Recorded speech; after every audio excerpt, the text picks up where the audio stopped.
أعوذ بالله من الشيطان الرجيم. بسم الله الرحمن الرحيم.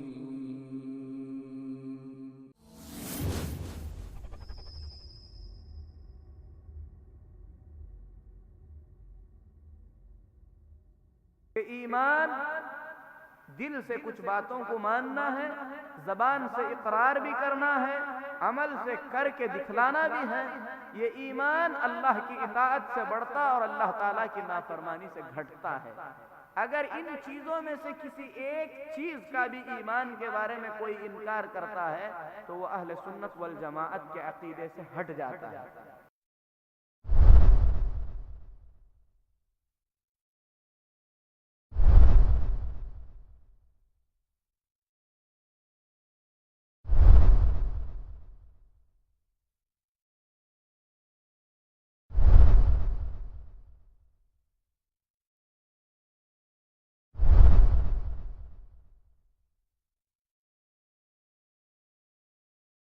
إن الحمد لله نحمده ونستعينه ونستغفره ونؤمن به ونتوكل عليه ونعوذ بالله من شرور أنفسنا ومن سيئات أعمالنا من يهده الله فلا مضل له ومن يضلل فلا هادي له وأشهد أن لا إله إلا الله وحده لا شريك له وأشهد أن محمدًا عبده ورسوله أرسله بالحق بشيرًا ونذيرًا أما بعد فإن أحسن الحديث كتاب الله وخير الهدي هدي محمد صلى الله عليه وسلم وشر الأمور محدثاتها وكل محدثة بدعة وكل بدعة ضلالة وكل ضلالة في النار يا أيها الذين آمنوا اتقوا الله حق تقاته ولا تموتن إلا وأنتم مسلمون يا أيها الناس اتقوا ربكم الذي خلقكم من نفس واحدة وخلق منها زوجها وبث منهما رجالا كثيرا ونساء واتقوا الله الذي تساءلون به والأرحام إن الله كان عليكم رقيبا يا أيها الذين آمنوا اتقوا الله وقولوا قولا سديدا يصلح لكم أعمالكم ويغفر لكم ذنوبكم ومن يطع الله ورسوله فقد فاز فوزا عظيما أما بعد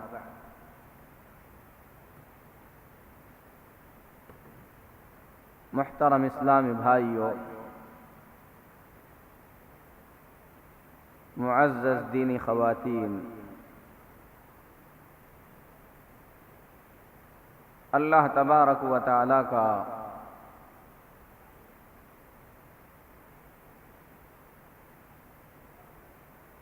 ہم مسلمانوں پر بڑا احسان ہے کہ رب العالمین نے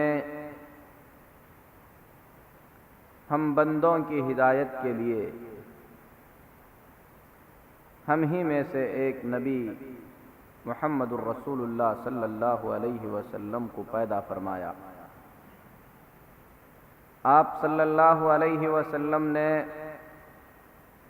اللہ تبارک و تعالی کے حکم سے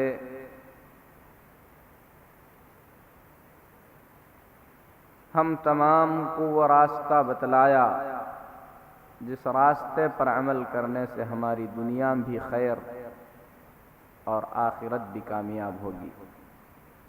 ہم اللہ سے دعا کرتے ہیں کہ اللہ تبارک و تعالی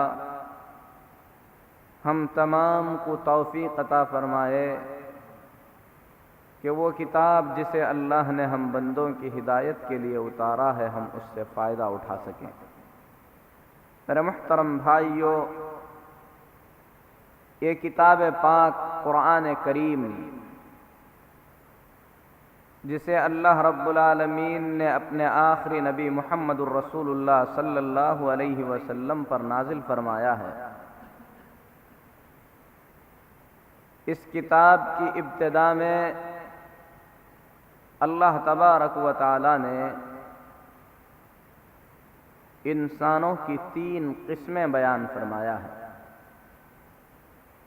دنیا میں بسنے والے انسانوں کو اللہ تبارک و تعالی نے 3 قسم میں تقسیم فرمایا ہے۔ ایک قسم کے بارے میں اللہ نے فرمایا ہے کہ وہ کامیاب ہونے والے ہیں۔ دوسری قسم کے لوگوں کے بارے میں اللہ نے فرمایا ہے کہ ان کے لیے بڑا عذاب ہے۔ تیسری قسم کے لوگوں کے بارے میں اللہ نے فرمایا ہے کہ ان کے لیے دردناک عذاب ہے۔ اللہ ہم تمام کو اپنے عذاب سے بچائے، اس کے کامیاب ہونے والے بندوں میں سے اللہ تبارک و تعالی ہم تمام کو فرما دے۔ میرے محترم بھائیو، قرآن کریم کی سورۃ البقرہ کی ابتدا میں الف لام میم کے بعد اللہ نے فرمایا ذالک الکتاب لا ریب فیہ ھدی للمتقین۔ یہ کتاب قرآن کریم اللہ کی طرف سے اتاری گئی کتاب ہے، اس میں کوئی شک نہیں ہے، اس کی ہر بات یقینی ہے، اس میں کوئی شک نہیں ہے۔ متقیوں کے لیے رہنما کتاب ہے۔ کون متقی ہیں؟ الذین یؤمنون بالغیب ویقیمون الصلاۃ ومما رزقناہم ينفقون، جو غیب پر ایمان لاتے ہیں، نماز قائم کرتے ہیں، ہم نے جو کچھ دیا ہے اس میں سے خرچ کرتے ہیں۔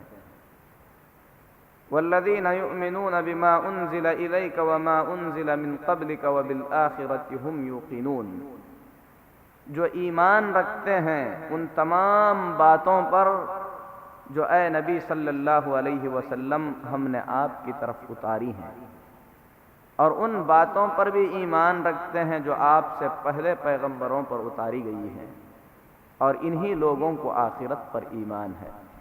اولئک علی ھدی من ربہم واولئک ھم المفلحون، یہی لوگ آپ کے رب کی جانب سے ہدایت پر ہیں اور یہی لوگ کامیاب ہونے والے ہیں۔ تو اللہ تعالیٰ نے ان 5 آیتوں میں الف لام میم کے بعد ان لوگوں کا ذکر فرمایا جو قرآن کریم سے حقیقت میں فائدہ اٹھانے والے اور آخرت میں کامیاب ہونے والے ہیں۔ انہیں اللہ نے متقی قرار دیا، ان کی پہلی صفت یہ بتلایا کہ وہ غیب پر ایمان رکھتے ہیں، اور جن کے بارے میں اللہ نے فرمایا کہ ان کے لیے بڑا عذاب ہے، وہ کافروں کا گروہ ہے جو اللہ اور اس کے رسول صلی اللہ علیہ وسلم کا انکار کرتا ہے، آخرت پر ایمان نہیں رکھتا۔ تیسرا گروہ، تیسری جماعت جس کے بارے میں اللہ نے فرمایا وَلَهُمْ عَذَابٌ أَلِيمٌ بِمَا كَانُوا يَكْسِبُونَ، ان کے کرتوتوں کی وجہ سے ان کے لیے دردناک عذاب ہے۔ یہ منافقوں کا گروہ اور منافقوں کی جماعت جو لوگوں کے سامنے اپنے ایمان کا اظہار کرتے ہیں لیکن اپنے دل میں کفر، اللہ کی نافرمانی، اللہ تعالیٰ کے لیے بغض اور اللہ کے لیے عناد چھپائے ہوئے ہیں۔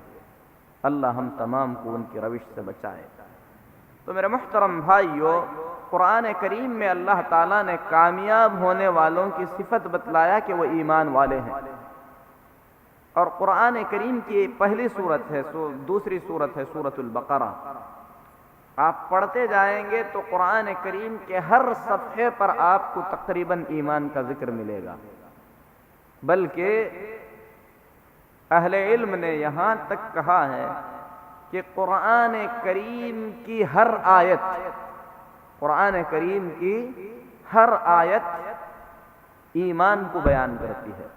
یا تو اس میں ایمان کی دعوت ہے، یا تو ایمان سے منہ موڑنے والوں کا انجام ہے، یا تو ایمان لانے والوں کی کامیابی کا ذکر ہے۔ تو قرآن کریم کی ہر آیت میں حقیقت میں ایمان اور توحید کو بیان کیا گیا ہے۔ اسی لیے آپ قرآن پڑھتے جائیں، قرآن کریم کے آخری پارے کی آخری آیتوں میں سے ایک مختصر سی سورت ہے سورۃ العصر، جس میں اللہ تبارک و تعالی نے قسم کھا کر پوری تاکیدی انداز میں بیان فرمایا ہے والعصر ان الانسان لفی خسر، زمانے کی قسم، یقیناً بغیر کسی شک کے انسان نقصان میں ہے، الا الذین آمنوا وعملوا الصالحات وتواصوا بالحق وتواصوا بالصبر، ان لوگوں کو چھوڑ کر جو ایمان لاتے ہیں، نیک عمل کرتے ہیں، آپس میں ایک دوسرے کو حق کی وصیت کرتے ہیں اور ایک دوسرے کو صبر کی وصیت کرتے ہیں۔ ان ساری باتوں سے میں آپ لوگوں کی توجہ اس بات کی طرف دلانا چاہتا ہوں کہ قرآن کریم کے اندر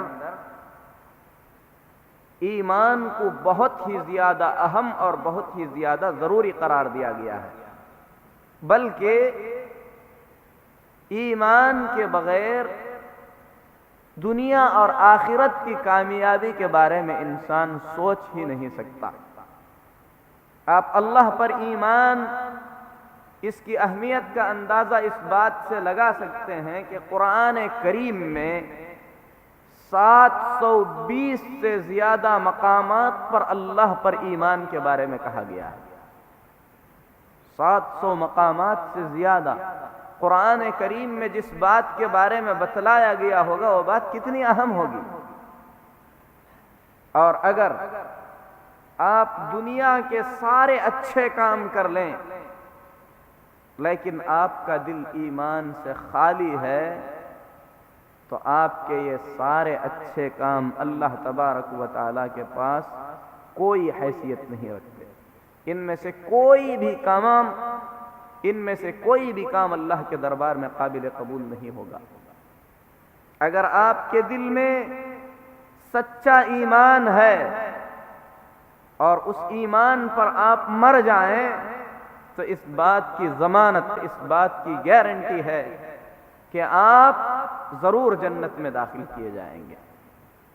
اللہ کے نبی محمد الرسول اللہ صلی اللہ علیہ وسلم فرماتے ہیں جس آدمی کے دل میں ذرہ برابر ایمان ہو وہ آدمی بھی جنت میں داخل کر دیا جائے گا۔ تو ایمان کے بغیر کامیابی کے بارے میں سوچ نہیں سکتے۔ ذرہ برابر بھی اگر ایمان دل میں ہے تو محمد الرسول اللہ صلی اللہ علیہ وسلم ضمانت لیتے ہیں، گارنٹی دلاتے ہیں کہ ایسے آدمی کو ضرور جنت ملے گی۔ ہو سکتا ہے اس کے گناہوں کی سزا ملنے کے بعد اسے جنت میں داخل کیا جائے، اور یہ بھی ممکن ہے کہ اللہ تبارک و تعالی اپنی رحمت سے اسے معاف کر کے ایسے ہی جنت میں داخل کرے، لیکن ایمان ہے تو جنت یقینی ہے۔ یہ ایمان، اس کا تذکرہ ہماری زندگی میں بار بار ہوتے رہنا چاہیے۔ ایمان کا بیان ہماری زندگی میں بار بار ہوتا رہے، اس بات کی ترغیب دلاتے ہوئے اللہ کے نبی محمد الرسول اللہ صلی اللہ علیہ وسلم نے فرمایا، حضرت عبداللہ بن عمرو بن عاص رضی اللہ تعالی عنہ حدیث کے راوی ہیں، اور حدیث کو امام البانی رحمۃ اللہ علیہ نے حسن قرار دیا ہے، امام حاکم رحمۃ اللہ علیہ نے اس حدیث کو اپنی کتاب میں بیان کیا ہے۔ فرماتے ہیں کہ نبی کریم صلی اللہ علیہ وسلم نے فرمایا، اس حدیث کو ذرا غور سے سنیں، ایمان کی ہمیں کتنی ضرورت ہے اس بات کو سمجھنے کے لیے اس حدیث کو غور سے سنیں۔ رسول اللہ صلی اللہ علیہ وسلم نے فرمایا، ان الایمان لیخلق فی جوف احدکم کما یخلق الثوب، ایمان تمہارے دلوں میں اسی طریقے سے پرانا ہو جاتا ہے جس طریقے سے کہ کپڑا بدن پر پرانا ہوتا ہے۔ فَاسْأَلُوا اللَّهَ أَن يُجَدِّدَ الْإِيمَانَ فِي قُلُوبِكُمْ، اللہ کے نبی صلی اللہ علیہ وسلم فرماتے ہیں کہ اللہ سے ہمیشہ مانگتے رہو کہ اللہ تبارک و تعالیٰ تمہارے دلوں میں ایمان کی تجدید کرتا رہے، ایمان کو زندہ کرتا رہے۔ تو میرے محترم بھائیو، نبی کریم صلی اللہ علیہ وسلم نے کپڑے کی مثال دے کر فرمایا کہ جس طریقے سے کپڑا پرانا ہوتا ہے اسی طریقے سے ایمان کی طرف اگر دھیان نہ دیا جائے، توجہ نہ دی جائے تو وہ ایمان پرانا ہوتا چلا جاتا ہے۔ آدمی ذکر کی مجلس میں آیا، اللہ کے بارے میں سنا، جنت کے بارے میں سنا، جہنم کے بارے میں سنا تو اس کا ایمان تازہ ہو جاتا ہے، لیکن باہر چلا گیا بازار میں، غلط نظریں پڑنے لگی، گانے بجانے کی آوازیں آئیں، دنیا کا مال و متاع دیکھا تو دل پر دھول سی جم جاتی ہے، پھر ایمان کمزور ہوتا چلا جاتا ہے۔ تو کیا کرنا چاہیے؟ اللہ تعالیٰ سے دعا کرنا چاہیے کہ اللہ تبارک و تعالیٰ ایمان کی تجدید کرتا رہے، ایمان کو اللہ تبارک و تعالیٰ نیا کرتا رہے، اس کے لیے بندے کو کوشش بھی کرتے رہنا چاہیے۔ اور صحابہ کرام رضی اللہ تعالی عنہم اجمعین ایمان سیکھتے تھے، جس طریقے سے ہم علم سیکھتے ہیں صحابہ ایمان سیکھتے تھے، بلکہ علم سیکھنے سے پہلے صحابہ ایمان سیکھا کرتے تھے۔ حضرت جندب بن عبداللہ رضی اللہ تعالی عنہ بیان فرماتے ہیں، كنا مع رسول اللہ صلی اللہ علیہ وسلم ونحن فتیان حزاورہ، ہم رسول اکرم صلی اللہ علیہ وسلم کی صحبت میں تھے اور ہم نوجوان تھے۔ فتعلمنا الایمان قبل ان نتعلم القرآن، ہم نے قرآن کی تعلیم حاصل کرنے سے پہلے ایمان کی تعلیم حاصل کی، ایمان کو سیکھا کہ ایمان کیا ہوتا ہے۔ پھر اس کے بعد ہم نے قرآن پڑھنا سیکھا، قرآن یاد کیا، اس پر عمل کرنے لگے تو ہمارے ایمان میں مزید تازگی آتی چلی گئی۔ تو میرے محترم بھائیو، ایمان کا ذکر بار بار ہوتے رہنا چاہیے، کیونکہ ایمان کے جو ارکان ہیں، ایمان کی جو اہم چیزیں ہیں، اگر بندہ ان میں سے کسی ایک چیز میں بھی غفلت برتتا ہے، اس کے مقام کو نہیں جانتا، اس کا انکار کر بیٹھتا ہے، تو نتیجہ کیا ہوتا ہے؟ اس کے سارے اعمال برباد ہو جاتے ہیں۔ اور یہ بات میری اپنی نہیں ہے، بلکہ یہ صحابہ کا فتویٰ ہے، قرآن کریم کی وضاحت ہے، وَقَدِمْنَا إِلَى مَا عَمِلُوا مِنْ عَمَلٍ فَجَعَلْنَاهُ هَبَاءً مَنْثُورًا۔ یہ کافر اپنے کفر کی حالت میں ایمان نہ لائے بغیر جو بھی عمل کریں گے ان کے سارے اعمال برباد کر دیے جائیں گے، کسی بھی عمل کی کوئی قیمت نہیں ہوگی۔ وَلَا نُقِيمُ لَهُمْ يَوْمَ الْقِيَامَةِ وَزْنًا، اللہ فرماتا ہے کہ قیامت کے دن ان کے کسی بھی عمل کا وزن ہی نہیں کیا جائے گا۔ اور ضروری نہیں ہے کہ ایمان کا انکار وہی آدمی کرے جو کھلے طور پر کافر ہے، بلکہ جہالت کی وجہ سے، علم نہ ہونے کی وجہ سے، شکوک و شبہات کی وجہ سے بہت سارے ایسے لوگ جو ایمان کا دعویٰ کرتے ہیں، ہو سکتا ہے جانے انجانے میں کفر میں مبتلا ہو جائیں، ایمان کی کسی چیز کا انکار کر بیٹھیں۔ اور یہ چیز اب تو بہت زیادہ ممکن ہے، بلکہ یہ چیز صحابہ کے زمانے میں شروع ہو چکی تھی، جیسا کہ ایک تابعی یحییٰ بن یعمر رحمت اللہ علیہ بیان کرتے ہیں کہ بصرہ میں سب سے پہلے تقدیر کا انکار کرنے والا معبد الجہنی تھا۔ معبد الجہنی یہ صحابہ کو پایا ہے، تابعین میں سے، یعنی تابعین کے زمانے میں رہنے والا ایک بدعتی شخص ہے معبد الجہنی۔ اس کے بارے میں امام یحییٰ بن یعمر رحمت اللہ علیہ بیان فرماتے ہیں کہ اس نے بصرہ میں سب سے پہلے تقدیر کا انکار کیا، ابھی صحابہ زندہ تھے، موجود تھے۔ تو یحییٰ بن یعمر فرماتے ہیں کہ میں اور میرا ایک ساتھی جس کا نام حمید بن عبد الرحمن الحميري، ہم دونوں حج کے لیے یا عمرہ کے لیے نکلے۔ ہم لوگوں نے اتفاق کر لیا تھا کہ بصرہ میں تقدیر کی انکار کا جو فتنہ شروع ہو چکا ہے، اس فتنے کے بارے میں صحابہ میں سے کسی صحابی سے مل کر ہم بات کریں گے تاکہ بات واضح ہو جائے۔ تو فرماتے ہیں کہ ہم مسجد حرام میں جا رہے تھے، اتفاق سے ہماری ملاقات عبداللہ بن عمر رضی اللہ تعالی عنہ سے ہو گئی، جلیل القدر صحابی، بلکہ صحابہ میں علماء کا درجہ رکھنے والے صحابی ہیں۔ یحییٰ بن یعمر رحمۃ اللہ علیہ فرماتے ہیں میں نے اور میرے ساتھی حمید بن عبد الرحمن نے حضرت عبداللہ بن عمر رضی اللہ تعالی عنہ کو اپنے بیچ میں کر لیا، ہم میں سے ایک ان کے دائیں چلا گیا، ایک بائیں چلا گیا۔ یہ علماء کا ادب، تاکہ ان کی بات کو قریب سے سن سکیں۔ یہ چیزیں ہمیں تابعین سے، اپنے سلف سے سیکھنا چاہیے۔ فرماتے ہیں پھر مجھے ایسا خیال ہوا کہ میرا ساتھی بات کرنے کی ذمہ داری مجھے دے دے گا، یعنی بڑے ہونے کی وجہ سے یا علم میں زیادہ ہونے کی وجہ سے انہوں نے بہتر سمجھا کہ یحییٰ بن یعمر ہی بات کریں۔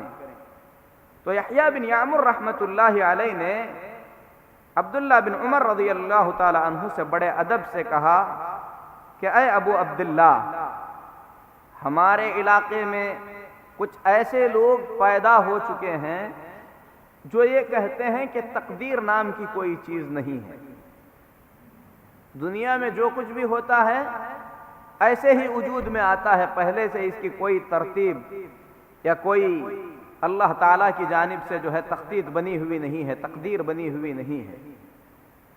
لیکن وہ لوگ جاہل بھی نہیں ہیں، علم حاصل کرتے ہیں، علم والے ہیں۔ دیکھیے ضروری نہیں ہے کہ جو آدمی علم میں آگے ہو یا علم دکھاتا ہو یا جس کے پاس تھوڑا بہت علم ہو وہ گمراہی سے بچ سکے۔ اس دور میں علم حاصل کرنے والا، جیسا کہ تابعی نے خود شہادت دی کہ وہ علم حاصل کرتے ہیں لیکن اس کے باوجود بھی کہتے ہیں کہ تقدیر نام کی کوئی چیز نہیں ہے۔ تو حضرت عبداللہ بن عمر رضی اللہ تعالی عنہ نے پوری بات سننے کے بعد فرمایا جب تم ان لوگوں سے ملنا تو انہیں بتا دینا کہ میرا ان سے کوئی واسطہ نہیں ہے، میں ان سے بری ہوں، میرا ان سے کوئی تعلق نہیں ہے اور وہ مجھ سے بری ہیں۔ میں اس ذات کی قسم کھا کر کہتا ہوں جس ذات کی قسم عبداللہ بن عمر کو کھانی چاہیے۔ کس ذات کی قسم کھانی چاہیے؟ اللہ تبارک و تعالیٰ کی۔ یعنی میں اللہ کی قسم کھا کر کہہ رہا ہوں کہ اگر ایسا کوئی شخص جو تقدیر کا انکار کرتا ہے احد پہاڑ کے برابر سونا اللہ کے راستے میں خرچ کرے گا تو اس کا یہ صدقہ اللہ اس وقت تک قبول نہیں کرے گا جب تک کہ وہ تقدیر پر ایمان نہ لائے۔ معمولی چیز نہیں ہے۔ ایمان کے کسی بھی جز کا، ایمان کے کسی بھی حصے کا انکار کرنا پورے اعمال کو برباد کر دیتا ہے، کوئی بھی عمل قابل قبول نہیں ہوتا۔ تو ہم ایمان کے بارے میں جانتے کیا ہیں؟ ہمیں بار بار سیکھنا ہے، بار بار سننا ہے، یاد کرنا ہے کہ ایمان کن چیزوں پہ لانا ہے، ایمان کا مطلب کیا ہے، ایمان کہتے کسے ہیں۔ اللہ کے نبی صلی اللہ علیہ وسلم نے صرف ایمان سیکھنے کا حکم نہیں دیا بلکہ آپ نے ڈرایا ہے کہ ایمان پرانا ہوتا ہے، جیسے کپڑا پرانا ہوتا ہے۔ ایمان کی تجدید کرنی چاہیے، بار بار ایمان کے بارے میں پڑھنا، سننا، اپنے عمل میں لانا، اللہ تعالیٰ سے دعا کرتے رہنا چاہیے تاکہ ایمان محفوظ رہے۔ اور ایمان کتنی اہم چیز ہے اسے بیان کرتے ہوئے امام ابن رجب رحمۃ اللہ علیہ فرماتے ہیں هذه المسائل یعنی مسائل الاسلام والایمان والکفر والنفاق مسائل عظیمۃ جدا۔ یہ مسئلے یعنی اسلام کے بارے میں، ایمان کے بارے میں، کفر کے بارے میں، نفاق کے بارے میں جاننا یہ بہت بڑے مسئلے ہیں۔ علماء اسے بڑا مقام دیتے تھے. ہم اپنے بچوں کو بچپن سے بتائیں ایمان کسے کہتے ہیں, اسلام کسے کہتے ہیں, کفر کا مطلب کیا ہے, نفاق کا مطلب کیا ہے. کفر سے ڈرائیں, منافقت سے ڈرائیں, ایمان کی ترغیب دیں, ایمان کی شاخوں کے بارے میں بتائیں, ایمان کے ارکان کے بارے میں بتائیں, خود بھی یاد کریں, زندگی بھر اس کا سبق پڑھتے رہیں. آدمی یہ نہ کہے کہ کچھ مہینے پہلے ہم نے سنا تھا, اب اس کو سننے کی ضرورت نہیں ہے, بلکہ یہ چیز ایسی ہے کہ انسان اپنی زندگی میں بار بار سنتا رہے. میرے محترم بھائیوں, ایمان, یہ جو لفظ ہے ایمان, عربی زبان میں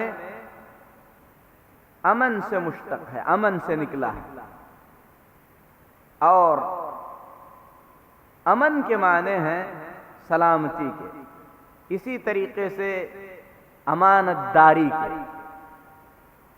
ایمان کو ایمان اس لیے کہتے ہیں کیونکہ ایمان لانے والا, ہم جو ایمان لا رہے ہیں اپنے نبی محمد صلی اللہ علیہ وسلم پر یا اللہ تعالیٰ پر, اللہ کے فرشتوں پر, ایمان لانے والا جو خبر سن رہا ہے اپنے نبی سے, ان کے بارے میں یہ عقیدہ رکھتا ہے کہ یہ خبر جو میرے نبی نے مجھے دی ہے, اس خبر کے دینے میں وہ امانت دار ہے, خبر غلط نہیں ہے, امانت داری سے یہ خبر ہم تک پہنچی ہے. یعنی خبر کی تصدیق کرنا, کوئی خبر لے کر آیا, کسی نے کوئی بات بتلائی ہمیں, ہم اس بات کو مان لیں اور اس بات کو دل سے تسلیم کر لیں. عربی زبان میں اسے ایمان کہتے ہیں, یعنی مان لینا, کسی کی بات کو تصدیق کر لینا, کسی کی بات پر یقین کر لینا, اس کی بات کو اقرار کر لینا. لیکن تصدیق کرنا اور ایمان لانا دونوں میں ایک ہلکا سا فرق ہے. تصدیق کرنے کا مطلب جو ہے کسی کی بات کو سچا سمجھ لینا. ہو سکتا ہے اس چیز کو آپ خود بھی دیکھ سکیں. مثلا کوئی کہے کہ سورج غروب ہو چکا ہے, آپ کہیں کہ یہ آدمی سچا ہے کیونکہ کوئی دیکھ سکتا ہے. لیکن کسی ایسی چیز کے بارے میں بتلائے جسے دیکھنا ناممکن ہے, تو اسے کیا کہتے ہیں؟ ایمان کہتے ہیں, کیونکہ اس چیز کا تعلق غیب سے ہے. ایسی چیز جسے آپ نہیں دیکھ سکتے, نبی نے اللہ کے بارے میں بتلایا, ہم ایمان لاتے ہیں. نہ تو ہم اللہ کو دیکھ سکتے ہیں, نہ اللہ کے فرشتوں کو دیکھ سکتے ہیں, لیکن نبی نے جو خبر دی ہے اس خبر کو ہم سچا سمجھتے ہیں, اور یہ بھی سمجھتے ہیں کہ نبی نے جو خبر دی ہے وہ اس خبر کے دینے میں امانت دار اور سچے ہیں. تو میرے محترم بھائیو, دل سے کسی بھی چیز کو مان لینا, اس پر مکمل طور پر یقین رکھ لینا, اس خبر سے جو فائدہ اٹھانا ہے وہ فائدہ اٹھانا, اس کے مطابق عمل کرنا, عربی زبان کے اعتبار سے, زبان کے لغوی جو زبان کے معنی ہیں, عربی زبان کے معنی ہیں, اس کے اعتبار سے اسے جو ہے ایمان کہتے ہیں. لیکن قرآن کریم میں جس ایمان کا ذکر کیا گیا ہے, یا ہم سے جس ایمان کا مطالبہ کیا گیا ہے, یا شریعت کی زبان میں جسے ایمان کہا جا سکتا ہے, اس کے لیے 3 چیزوں کو اچھی طریقے سے سمجھ لینا چاہیے. ایمان کسے کہیں گے آپ اچھی طریقے سے سمجھیں. کچھ باتیں ہیں جن باتوں کو دل سے ماننا ہے, کچھ باتیں ہیں اللہ کے بارے میں, اللہ کے رسولوں کے بارے میں, اللہ کی کتابوں کے بارے میں, قیامت کے بارے میں, اسی طریقے سے جو ہے تقدیر کے بارے میں. ان باتوں کو دل سے ماننا ہے اور زبان سے ان باتوں کا اقرار کرنا ہے, اور ساتھ ہی ساتھ اپنے کاموں سے, اپنے اعمال سے اس کے مطابق عمل کر کے دکھلانا ہے. تو ایمان 3 چیزوں سے مل کر بنتا ہے: دل سے ماننا, زبان سے اقرار کرنا, اور اس کے مطابق عمل کرنا. اللہ کے بارے میں، اللہ کے فرشتوں کے بارے میں، اللہ کی کتابوں کے بارے میں، اللہ کے رسولوں کے بارے میں، قیامت کے بارے میں اور تقدیر کے بارے میں کچھ باتوں کو دل سے ماننا، زبان سے اقرار کرنا، زبان سے ادا کرنا، زبان سے بولنا اور اس کے مطابق عمل کر کے دکھلانا، ان تینوں چیزوں سے مل کر ایمان بنتا ہے۔ اگر ان میں سے کسی ایک چیز کو بھی ہم چھوڑ دیں گے تو ایسی صورت میں ہمارا ایمان صحیح نہیں ہوگا۔ کوئی آدمی دل سے مانتا ہے اللہ کو لیکن زبان سے اقرار نہیں کرتا، کہتا ہے کہ مجھے خوف ہے، میں اقرار نہیں کروں گا، یا اس کے مطابق عمل نہیں کرتا، یا کوئی آدمی عمل کرتا ہے، زبان سے کہتا بھی ہے لیکن دل سے نہیں مانتا، وہ مومن نہیں ہوگا۔ تو ایمان کسے کہتے ہیں؟ کچھ باتوں کو دل سے ماننا، زبان سے اقرار کرنا اور اس کے مطابق عمل کر کے دکھلانا، ان تینوں چیزوں سے مل کر ایمان بنتا ہے۔ اور اہل سنت والجماعت کے پاس ایمان کے صحیح ہونے کے لیے، ایمان کے صحیح ہونے کے لیے ان تینوں چیزوں کا ہونا ضروری ہے۔ امام ابن مندہ رحمۃ اللہ علیہ 395 میں وفات ہوئی، یعنی تیسری صدی ہجری کے بہت بڑے محدث اور عالم ہیں، فرماتے ہیں الایمان قول باللسان، ایمان زبان سے کچھ باتوں کا اقرار کرنا ہے، واعتقاد بالقلب، دل سے ان باتوں کو ماننا بھی ہے، وعمل بالارکان، اور اپنے اعضاء سے، ہاتھ پیر سے ان کو کر کے دکھلانا بھی ہے، یزید بالطاعۃ وینقص بالمعصیہ، ایمان اللہ کی اطاعت اور فرما برداری سے بڑھتا ہے اور اللہ کی نافرمانی سے گھٹتا ہے۔ یعنی ایمان کا مطلب ہے اللہ کے بارے میں آپ یقین رکھیں، اللہ کے بارے میں کچھ باتوں کو مانیں، اور یہ بڑھتا اور گھٹتا ہے، یقیناً بڑھتا اور گھٹتا ہے۔ جیسا کہ اگر آپ کو آپ کے گھر سے یہ خبر آئی کہ آپ کے ہاں لڑکا پیدا ہوا ہے، آپ کو یقین ہوگا کہ نہیں ہوگا؟ یقین ہوگا، لیکن جب جا کر آپ خود اپنی آنکھوں سے دیکھیں گے تو پھر کیا ہوگا؟ یقین میں اضافہ ہوگا، یقین بڑھے گا۔ اسی طریقے سے کسی بھی چیز کے بارے میں کسی نے آ کر کہا کہ فلان جگہ پر حادثہ ہو گیا ہے، آپ نے سنا، سننے کے بعد آپ اس کا انکار نہیں کریں گے، آپ مان لیں گے کہ حادثہ ہو گیا ہے، لیکن جب آپ جا کر اپنی آنکھوں سے دیکھیں گے تو اس حادثے کی خبر کے بارے میں آپ کو اور زیادہ یقین ہوگا۔ آپ کسی بھی خبر کے بارے میں کہہ سکتے ہیں کہ مجھے یقین ہے، بہت زیادہ یقین ہے، میں آپ کی اس بات پر یقین رکھتا ہوں، مجھے آپ کی اس بات پر ذرہ بھی شک نہیں ہے۔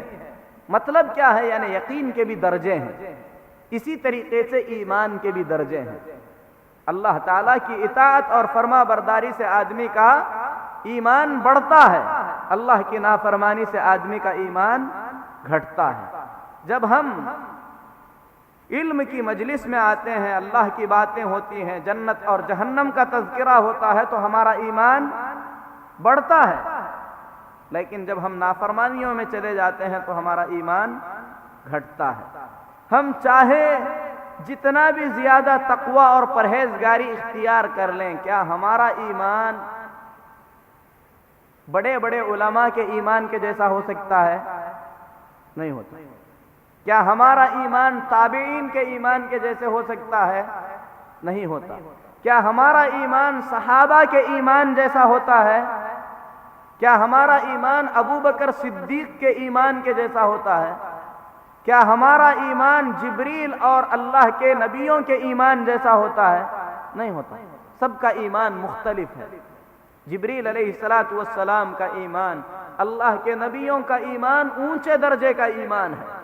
صدیق اکبر رضی اللہ تعالی عنہ کا ایمان پوری امت کے لوگوں میں سب سے بڑا ایمان ہے۔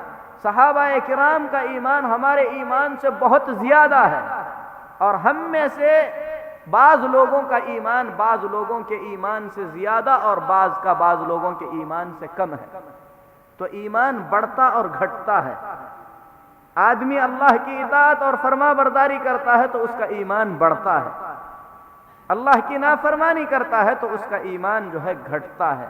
اسی لیے میرے محترم بھائیوں، اہل سنت والجماعت کے اصول میں سے، یعنی ان کے بنیادی جو عقیدے ہیں، ان عقیدوں میں سے یہ عقیدہ ہے کہ ایمان دل سے کچھ باتوں کو ماننا ہے، زبان سے اقرار بھی کرنا ہے، عمل سے کر کے دکھلانا بھی ہے۔ یہ ایمان اللہ کی اطاعت سے بڑھتا اور اللہ تعالیٰ کی نافرمانی سے گھٹتا ہے۔ اگر ان چیزوں میں سے کسی ایک چیز کا بھی ایمان کے بارے میں کوئی انکار کرتا ہے تو وہ اہل سنت والجماعت کے عقیدے سے ہٹ جاتا ہے۔ امام احمد بن حنبل رحمۃ اللہ علیہ فرماتے ہیں 90 سے زیادہ تابعین اور ائمہ سلف صحابہ کرام رضی اللہ تعالی عنہم اجمعین سے جو بات ہم تک پہنچی ہے وہ یہ ہے کہ اللہ کے نبی صلی اللہ علیہ وسلم کا جب انتقال ہوا تو لوگ بہت ساری چیزوں کو جو مانتے تھے ان میں سے ایک بات یہ بھی تھی کہ ایمان عمل اور زبان سے اقرار کرنے اور دل سے ماننے کا نام ہے۔ اللہ کی اطاعت سے بڑھتا اور اللہ تعالیٰ کی نافرمانی سے گھٹتا ہے۔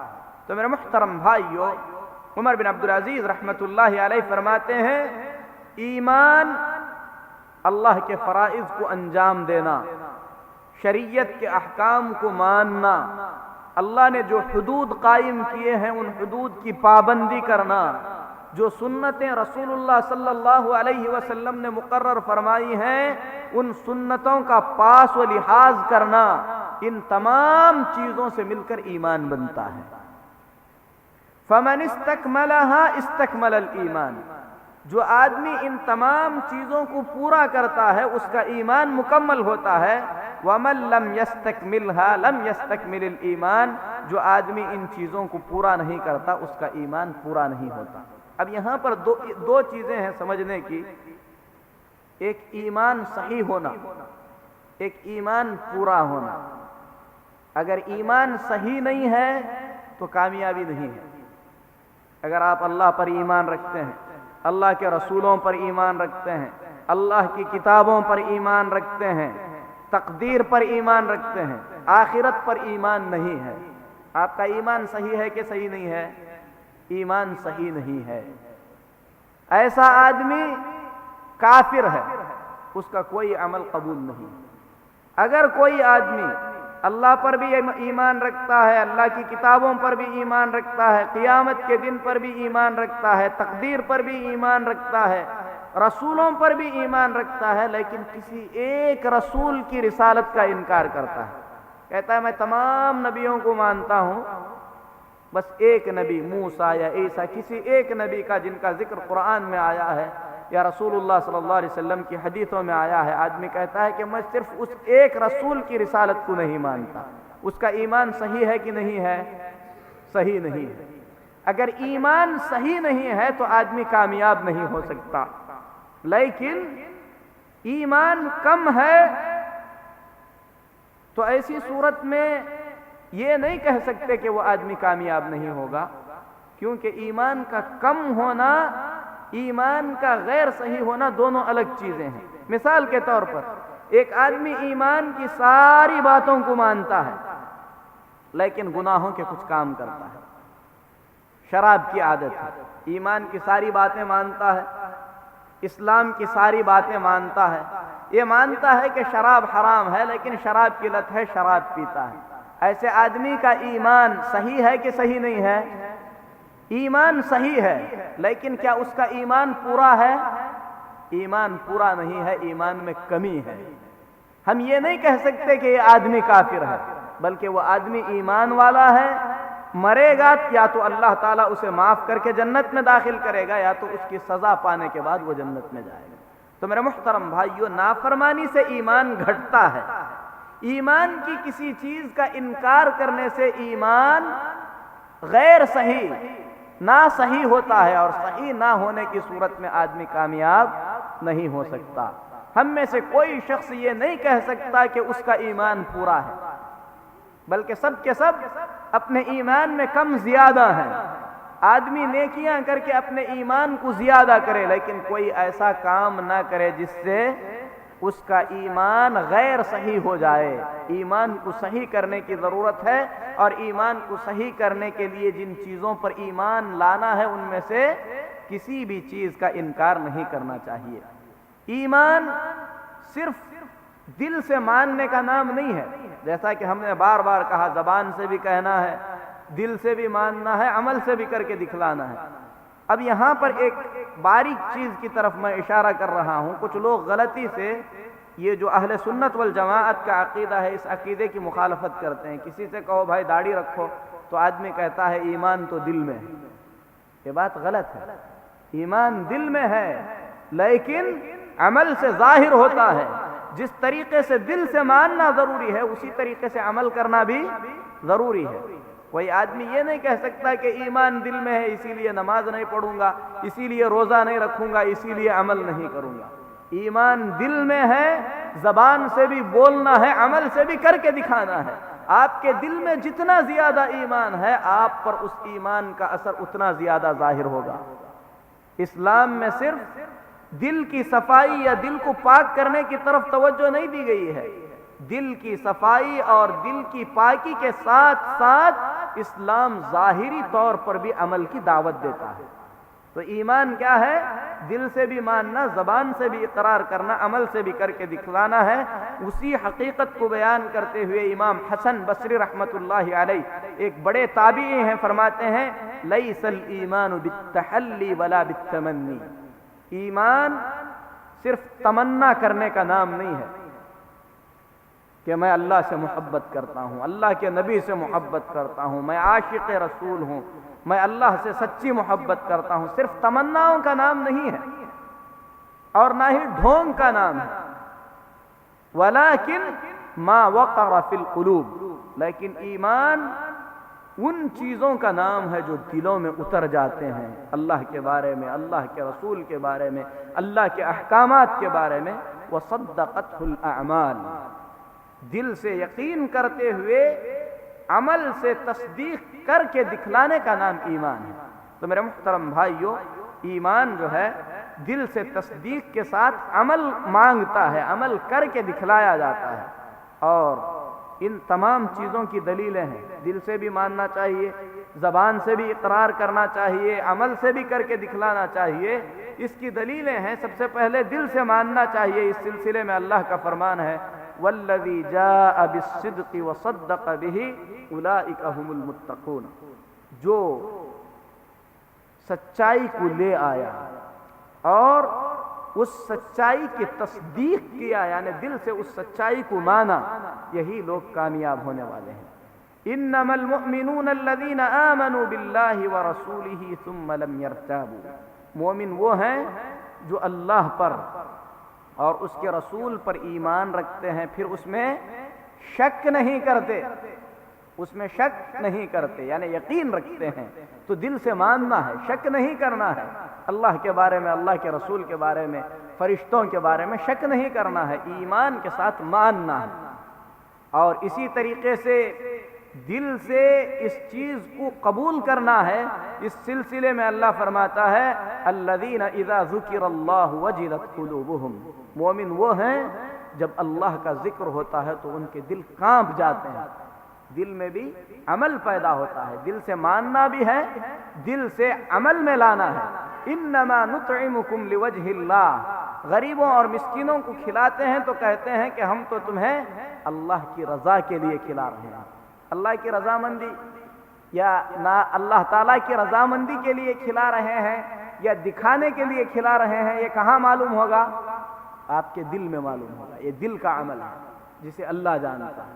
تو میرے محترم بھائیو، جس طریقے سے ایمان دل سے جڑی ہوئی چیز ہے اسی طریقے سے زبان سے بھی ہے۔ اللہ تعالیٰ قرآن میں فرماتا ہے اذا یتلی علیہم قالوا آمنا بہ انہ الحق من ربنا، جب قرآن کی تلاوت ہوتی ہے تو ایمان والے کہتے ہیں زبانوں سے، کیا کہتے ہیں؟ آمنا بہ، ہم اس قرآن پر ایمان رکھتے ہیں.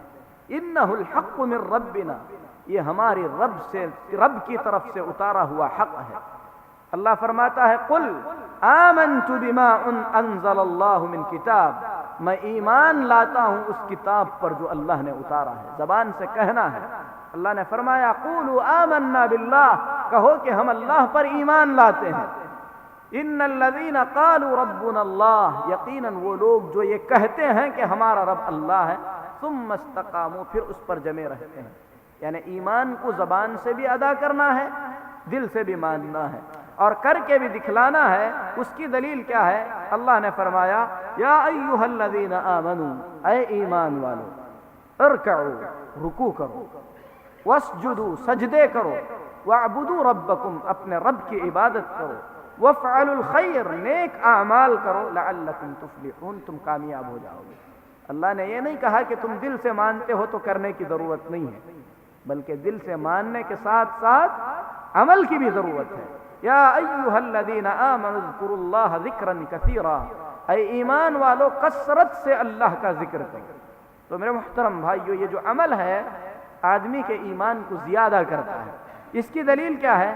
قرآن میں اللہ فرماتا ہے یا ایھا الذین آمنوا آمنوا، اے ایمان والو ایمان لاؤ. اللہ نے کہا اے ایمان والو ایمان لاؤ، پہلے اسے ایمان والے ہیں. پھر ایمان لانے کا حکم کا مطلب کیا ہے؟ یعنی ایسے اعمال کرو جو تمہارے ایمان کو زیادہ کریں.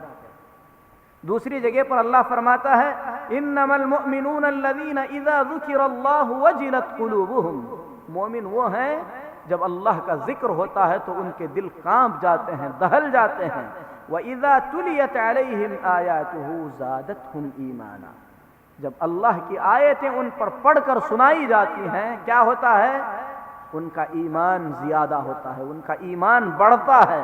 وَعَلَىٰ رَبِّهِمْ يَتَوَكَّلُونَ، اور وہ اپنے رب پر بھروسہ کرتے ہیں. کچھ گمراہ فرقے ہیں جو اس بات کو نہیں مانتے، کہتے ہیں کہ ایمان کا مطلب ہے یقین، اور یقین ایک ثابت چیز ہے، وہ زیادہ کم نہیں ہوتی. تو ان لوگوں کا یہ ماننا ہے کہ ان کا ایمان نعوذ باللہ جبریل کے ایمان کے جیسا ہے. اگر کوئی گلاس گر جائے، آپ آواز سنیں گے تو کہیں گے کہ گلاس گر گیا، شاید پھوٹ گیا ہوگا. اگر میں دیکھ کے بتاؤں کہ یہ گلاس ٹوٹا ہے تو آپ کو تھوڑا سا یقین آ جائے گا، بلکہ پورا یقین آ جائے گا. لیکن جب آپ خود آ کے دیکھ لیں گے تو آپ کا ایمان بڑھ جائے گا.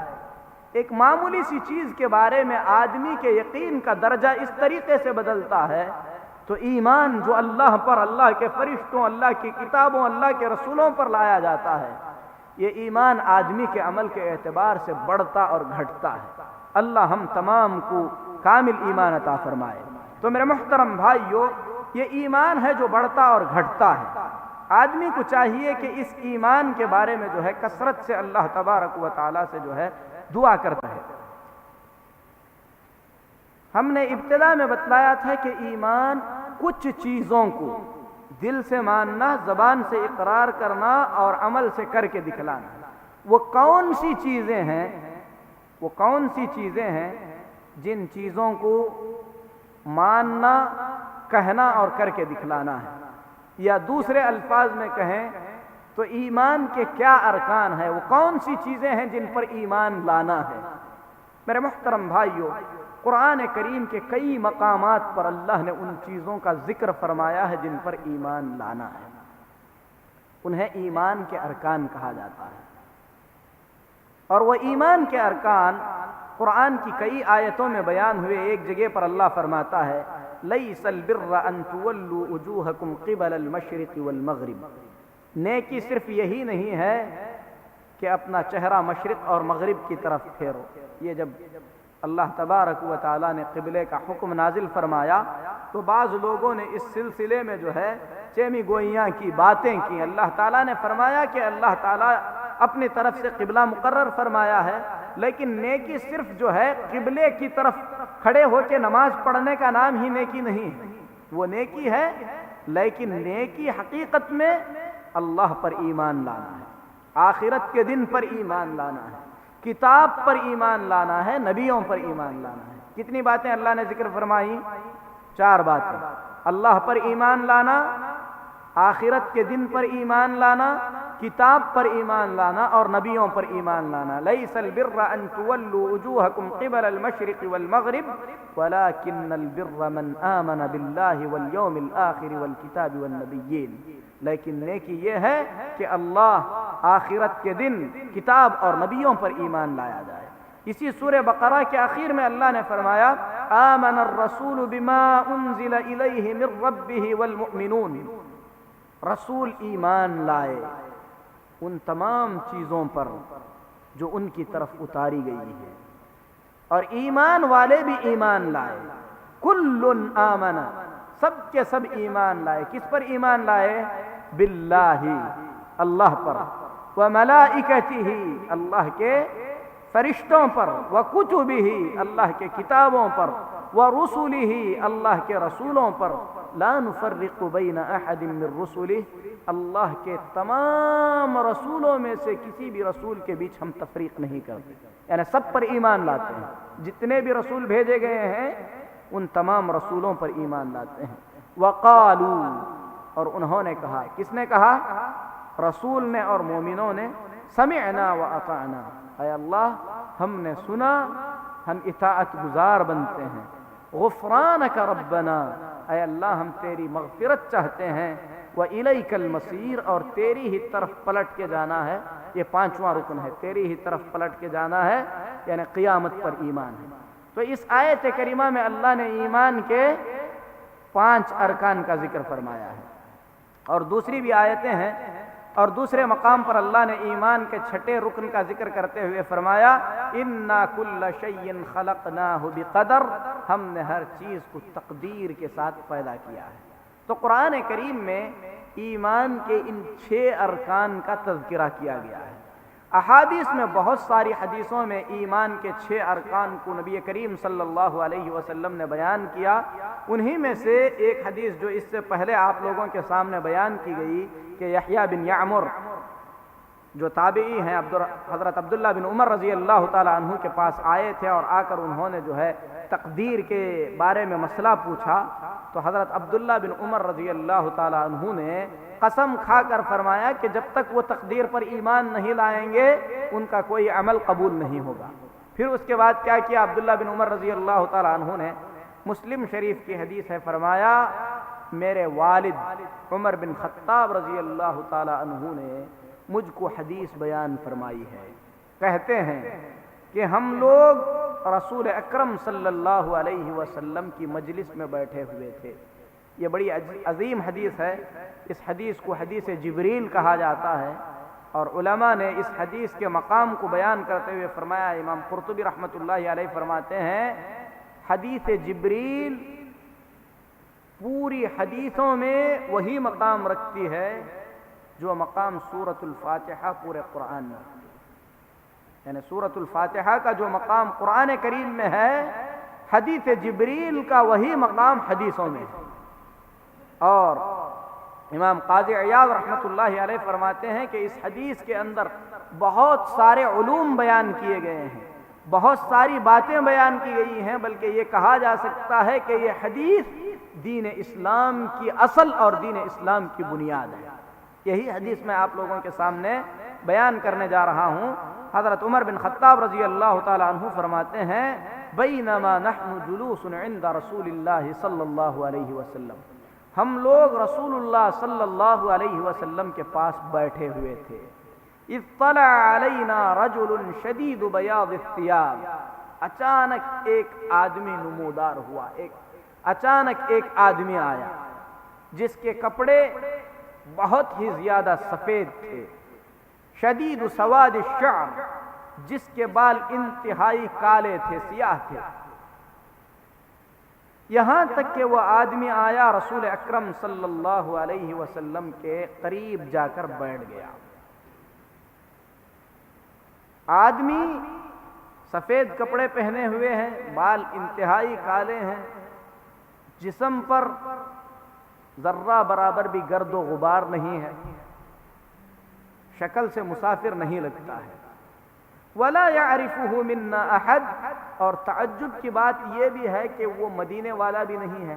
اگر مدینے والا ہوتا تو ہم میں سے کوئی شخص اسے جانتا، مدینے والا بھی نہیں ہے، شکل سے مسافر بھی نہیں لگتا ہے، کیونکہ اگر مسافر ہوتا تو اس دور کے سفر کے اعتبار سے اس کے کپڑے میلے ہونے چاہیے، اس کے بال بکھرے ہوئے ہونے چاہیے، سفر کا نشان اس پر نہیں ہے۔ آ کر سیدھے رسول اللہ صلی اللہ علیہ وسلم کے پاس پہنچا، اپنے پیروں کو تہ کر کے نبی کریم صلی اللہ علیہ وسلم کے زانوں سے اپنے زانو لگا کر بیٹھ گیا، اور اپنے ہاتھوں کو اس نے اپنے رانوں پر رکھ لیا اور کہا اخبرنی عن الاسلام، اے محمد صلی اللہ علیہ وسلم مجھے بتائیے کہ اسلام کسے کہتے ہیں۔ اللہ کے نبی صلی اللہ علیہ وسلم نے فرمایا الاسلام ان تشہد ان لا الہ الا اللہ وان محمد رسول اللہ وتقیم الصلاة وتؤتی الزکاة وتصوم رمضان وتحج البیت ان استطعت الیہ سبیلا۔ اسلام کا مطلب یہ ہے کہ اشہد ان لا الہ الا اللہ واشہد ان محمد رسول اللہ کا اقرار کرو، یعنی یہ مانو کہ اللہ عبادت کے لائق ہے، اس کے سوا کوئی عبادت کے لائق نہیں ہے، محمد صلی اللہ علیہ وسلم اللہ کے رسول ہیں، نماز قائم کرو، زکوٰۃ ادا کرو، روزے رکھو اور اللہ کے گھر کا حج کرو۔ تو اس آدمی نے کہا صدقت، آپ سچ کہہ رہے ہیں۔ حضرت عمر بن خطاب رضی اللہ تعالی عنہ فرماتے ہیں فعجبنا له يسأله ويصدقه، ہمیں بڑا تعجب ہوا کہ یہ آدمی کون ہے، مسافر بھی نہیں لگتا ہے، مدینے والا بھی نہیں ہے، اور آ کر سیدھے نبی صلی اللہ علیہ وسلم کے پاس پہنچا ہے اور سوال بھی کر رہا ہے، سوال کرنے کے بعد کہہ رہا ہے کہ آپ سچ کہہ رہے ہیں، مطلب یہ ہے کہ اسے کچھ معلوم ہے تبھی تو کہہ رہا ہے کہ آپ سچ کہہ رہے ہیں۔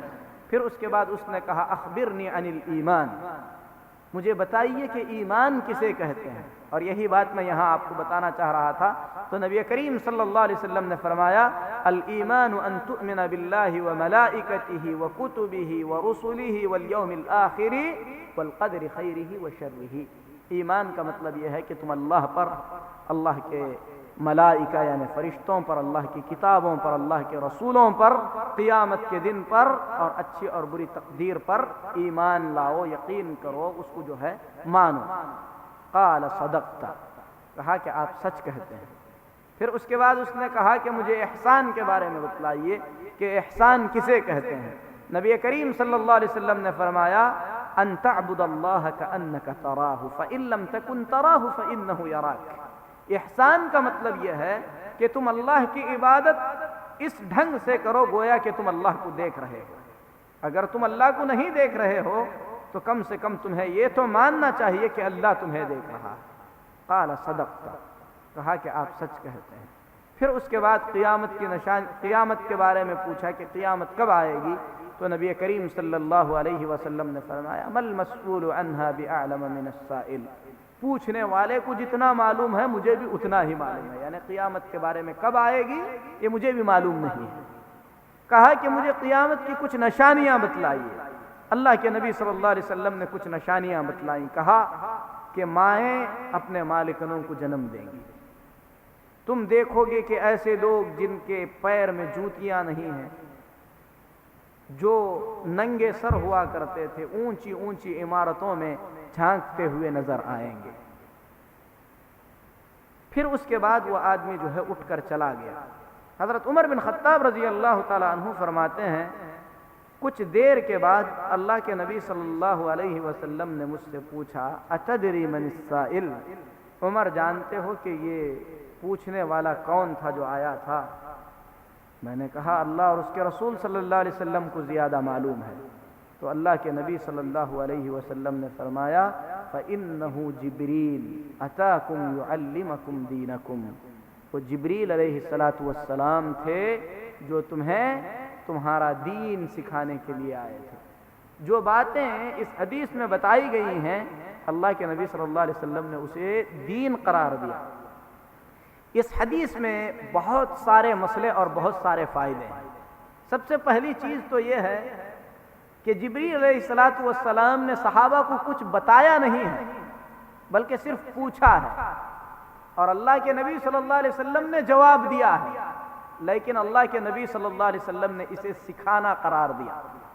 اس سے اہل علم کہتے ہیں اگر کوئی آدمی کسی عالم سے کوئی مسئلہ اس نیت سے پوچھتا ہے کہ لوگ اس مسئلے کو سنیں اور سیکھیں تو یہ آدمی سکھانے والے کے برابر ہے، کیونکہ جبریل نے سکھانے کی غرض سے اللہ کے نبی صلی اللہ علیہ وسلم سے پوچھا، اللہ کے نبی صلی اللہ علیہ وسلم نے تعلیم دی، لیکن اللہ کے نبی صلی اللہ علیہ وسلم نے جبریل کے پوچھنے کو سکھانا قرار دیا۔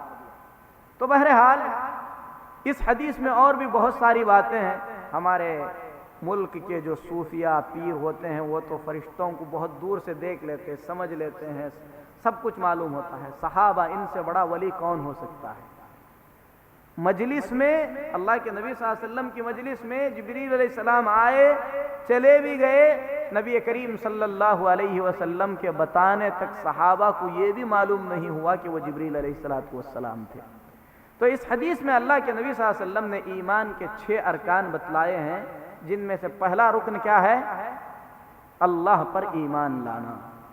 اور اللہ پر ایمان لانا یہ ایمان کے 6 ارکان میں سب سے اصل رکن ہے، بلکہ سارے ارکان اسی سے جڑے ہوئے ہیں۔ اور اللہ پر ایمان رکھنا یہ اتنی عظیم بات ہے کہ قرآن کریم کے اندر 700 سے زیادہ مقامات پر جو ہے اللہ پر ایمان کو بیان کیا گیا ہے۔ اللہ پر ایمان کا مطلب کیا ہے؟ اللہ پر ایمان لانے کا معنی کیا ہے؟ اللہ پر ہم ایمان کیسے لائیں؟ یہ ایک طویل بحث ہے۔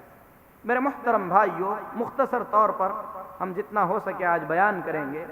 اللہ پر ایمان لانے میں 4 باتیں شامل ہیں، اچھی طریقے سے اسے سمجھیں، یہ ہماری زندگی کا مقصد ہے، اسے سمجھنا ہے، اسے یاد کرنا ہے، زندگی میں اسے عمل میں لانا ہے، اوروں کو سکھانا ہے۔ اللہ پر ایمان میں کتنی باتیں ہیں؟ اللہ پر ایمان میں 4 باتیں ہیں۔ سب سے پہلے یہاں پر ہم اس طریقے سے یاد کرتے ہیں، کامیاب ہونے کے لیے، آخرت کی کامیابی کے لیے 4 کام ضروری ہیں۔ سب سے پہلا کام ایمان لانا، دوسرا کام نیک عمل کرنا، تیسرا کام اس کی تبلیغ کرنا، چوتھا کام اس سلسلے میں آنے والی پریشانیوں پر صبر کرنا۔ جو ایمان لانا ہے اس کے کتنے ارکان ہیں؟ 6 ارکان ہیں، یعنی یہ 6 رکن ہیں، اس پر ایمان کی عمارت قائم ہے۔ اگر ایک رکن بھی آپ چھوڑ دیں گے آپ کا ایمان صحیح نہیں ہے۔ ایمان کے یہ 6 رکن ہیں، لیکن اس کی بہت زیادہ شاخیں ہیں۔ ہماری زندگی کا ہر عمل ایمان میں ہے، لیکن اس کی بنیادیں کتنی ہیں؟ 6 ہیں۔ سب سے پہلا رکن کون سا ہے؟ اللہ پر ایمان لانا۔ دوسرا اللہ کے ملائکہ یعنی فرشتوں پر ایمان لانا۔ تیسرا اللہ کے کتابوں پر ایمان لانا۔ چوتھا اللہ کے رسولوں پر ایمان لانا۔ پانچواں قیامت کے دن پر ایمان لانا۔ چھٹا آخرت کے تقدیر اچھی ہو یا بری اس پر جو ہے ایمان لانا۔ جو اللہ پر ایمان لانا ہے یہ ایمان کا 6واں رکن ہے، اور اس میں کتنی باتیں داخل ہیں؟ 4 باتیں داخل ہیں۔ 4 باتیں ہیں، اچھی طریقے سے اسے سمجھ کر اس پر ہم عمل کریں گے اللہ پر ایمان صحیح ہوگا۔ کون سی 4 باتیں ہیں وہ؟ سب سے پہلے یہ ماننا کہ اللہ تعالیٰ موجود ہے، اللہ کے موجود ہونے پر ایمان لانا۔ دوسری بات یہ ماننا کہ اللہ اکیلا تنہا رب ہے، اس کے رب ہونے میں اس کا کوئی شریک نہیں ہے۔ تیسرا یہ ماننا کہ عبادت کے لائق اکیلا اللہ تبارک و تعالی ہے، اللہ کی عبادت میں اللہ کا کوئی شریک نہیں ہے۔ چوتھا قرآن کریم میں اور احادیث مبارکہ میں اللہ اور اس کے رسول صلی اللہ علیہ وسلم نے اللہ کے بارے میں جو کچھ بھی بتلایا ہے ان تمام باتوں پر یقین رکھنا۔ اللہ کے بارے میں جو کچھ بھی بتایا گیا ہے ان تمام باتوں پر یقین رکھنا۔ یہ 4 باتیں پھر سے سن لیں۔ اللہ پر ایمان لانے میں 4 باتیں ضروری ہیں۔ سب سے پہلے اللہ تعالی موجود ہے، پھر اس کے بعد وہی تنہا رب ہے، اس کا کوئی شریک نہیں ہے۔ تیسرا وہی تنہا عبادت کے لائق ہے، عبادت میں اس کا کوئی شریک نہیں ہے۔ چوتھا قرآن کریم میں اور احادیث میں اللہ کے ناموں اور اللہ کی صفتوں کے بارے میں جو کچھ بھی بیان کیا گیا ہے ان تمام پر ایمان رکھنا ہے۔ اس کی تفصیل ہم بیان کریں گے انشاءاللہ۔ تو اس میں سب سے پہلی چیز ہے اللہ تبارک و تعالی موجود ہے، اس پر ایمان لانا۔ اس کے لیے کسی دلیل کی ضرورت ہے؟ کسی دلیل کی ضرورت نہیں ہے حقیقت میں، کیونکہ ہم موجود ہیں، یہ اللہ تبارک و تعالی کے موجود ہونے کی دلیل ہے۔ کیسے؟ ہمارا موجود ہونا اللہ تعالیٰ کے موجود ہونے کی دلیل ہے۔ کس طریقے سے ہمارا موجود ہونا اللہ کے موجود ہونے کی دلیل ہے؟ کیونکہ ہم اپنے آپ کو تو پیدا نہیں کر سکے، اب جبکہ ہمارے پاس ہاتھ ہیں، پیر ہیں، عقل ہے، بولنے کی طاقت ہے، اس کے باوجود بھی ہم اپنے جیسا ایک انسان پیدا نہیں کر سکتے۔ جب ہم موجود نہیں تھے تو بھلا اس وقت اپنے آپ کو کیسے پیدا کر سکتے تھے؟ جب موجود نہیں تھے، ہمارا وجود ہی نہیں تھا، تو ہم اپنے آپ کو کیسے پیدا کر سکتے تھے؟ نہیں پیدا کر سکتے تھے۔ یقیناً کسی نے پیدا کیا، جس نے پیدا کیا وہی اللہ تبارک و تعالی ہے۔ قرآن میں اللہ تعالیٰ اسی کی طرف اشارہ کرتے ہوئے فرماتا ہے ام خلقوا من غیر شیء ام هم الخالقون، کیا کسی بغیر کسی پیدا کرنے والے کے یہ خود بخود پیدا ہو گئے ہیں یا انہوں نے اپنے آپ کو خود ہی پیدا کیا ہے؟ ناممکن ہے۔ یعنی جب ہمارے پاس عقل ہے، شعور ہے، کچھ کرنے کی طاقت ہے، اس کے بعد بھی ہم اپنے جیسی ایک مخلوق نہیں بنا سکتے، تو بھلا اس وقت اپنے آپ کو کیسے پیدا کرتے جب ہمارا وجود ہی نہیں تھا؟ تو جس نے پیدا کیا ہے وہی اللہ ہے اور وہی عبادت کے لائق ہے۔ یہ عقلی دلیل ہے۔ قرآن کریم میں اللہ تبارک و تعالی نے اسی کی طرف اشارہ کیا ہے۔ اسی طریقے سے اللہ تبارک و تعالی موجود ہے، یہ فطرت میں ہے، فطری طور پر انسان اسے مانتا ہے۔ دنیا کے کسی بھی مذہب کا انسان ہو، اگر آپ اس سے کہیں گے تو وہ کیا کہے گا؟ اوپر والا ہے۔ یہاں تک کہ جانور جب پریشان ہو جاتے ہیں تو کیا کرتے ہیں؟ اپنے سر آسمان کی طرف اٹھاتے ہیں، اس بات کی طرف اشارہ کرتے ہیں کہ فطرتاً وہ بھی اللہ تبارک و تعالیٰ کے وجود کو مانتے ہیں۔ اسی لیے سلیمان علیہ السلام جب بارش کے لیے دعا کرنے کے لیے گئے تو انہوں نے کیا کہا؟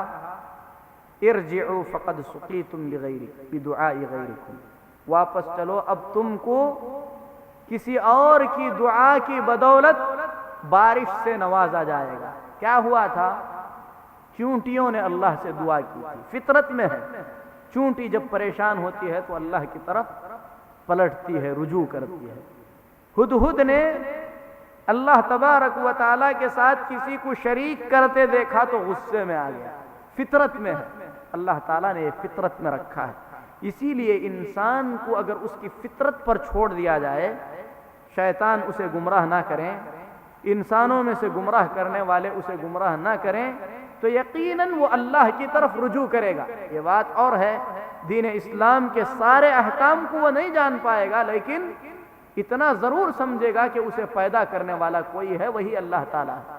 تو یہ فطری دلیل ہے جو اللہ تبارک و تعالیٰ نے ہر مخلوق میں رکھی ہے۔ اسی لیے اللہ کے نبی محمد الرسول اللہ صلی اللہ علیہ وسلم فرماتے ہیں ما من مولود الا ویولد علی الفطرہ، دنیا کا ہر بچہ فطرت پر پیدا ہوتا ہے۔ اس کے ماں باپ یا تو اس کے بعد یہودی بناتے ہیں یا نصرانی بناتے ہیں یا مجوسی بناتے ہیں۔ تو میرے محترم بھائیو، عقل بھی اس بات کی دلیل دیتی ہے کہ اللہ موجود ہے، فطرت بھی اس بات کو مانتی ہے کہ اللہ تبارک و تعالی موجود ہے۔ اسی طریقے سے آدمی دنیا کے اندر ہونے والے بہت سارے واقعات سے یہ محسوس کر سکتا ہے کہ اللہ تبارک و تعالی موجود ہے۔ کیسے محسوس کر سکتا ہے؟ کبھی آدمی پریشانی میں دعا کرتا ہے، اس کی دعاؤں کو کون سنتا ہے؟ اس کی پریشانی کون ہٹاتا ہے؟ یہ آج تک بھی بہت سارے لوگ محسوس کرتے ہیں، جبکہ پچھلے جو واقعات ہوئے ہیں ان میں یہ بہت ساری چیزیں ہیں۔ نوح علیہ السلام نے قوم کو بلایا، بہت دنوں تک بلایا، بلانے کے بعد جب قوم نے ماننے سے انکار کر دیا تو کیا کیا؟ بد دعا کی۔ اللہ تعالیٰ نے ان کی دعا کو سن لیا، پوری زمین پر جو ہے طوفان آ گیا۔ اللہ کے وجود کی دلیل ہے۔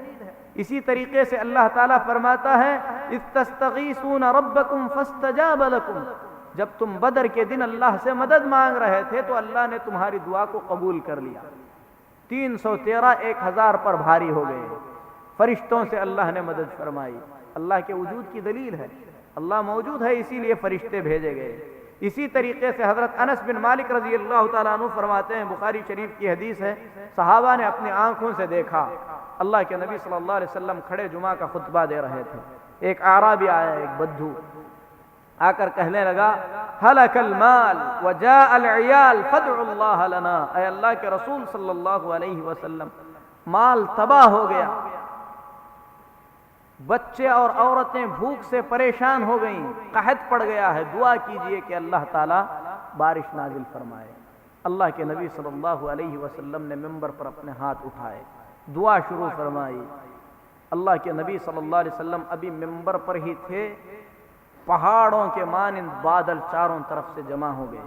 حضرت انس رضی اللہ تعالیٰ عنہ فرماتے ہیں منبر سے اترنے سے پہلے رسول اکرم صلی اللہ علیہ وسلم کی مبارک داڑھی بارش سے بھیگ چکی تھی۔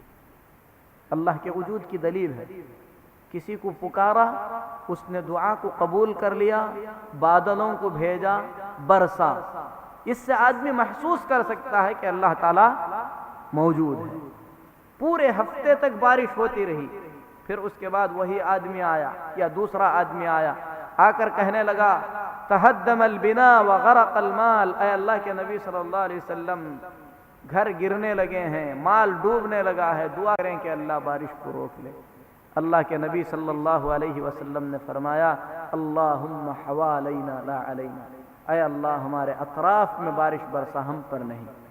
راوی کہتے ہیں اللہ کے نبی صلی اللہ علیہ وسلم پہاڑوں کی طرف اشارہ کر رہے تھے، وادیوں کی طرف اشارہ کر رہے تھے، ایسے لگتا تھا جیسے بادل کو ڈھکیل رہے ہیں اور بادل چھٹ رہا ہے۔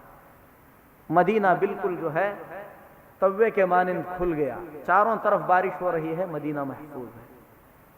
دلیل ہے اللہ تبارک و تعالیٰ کے موجود ہونے کی، جسے انسان محسوس کر سکتا ہے۔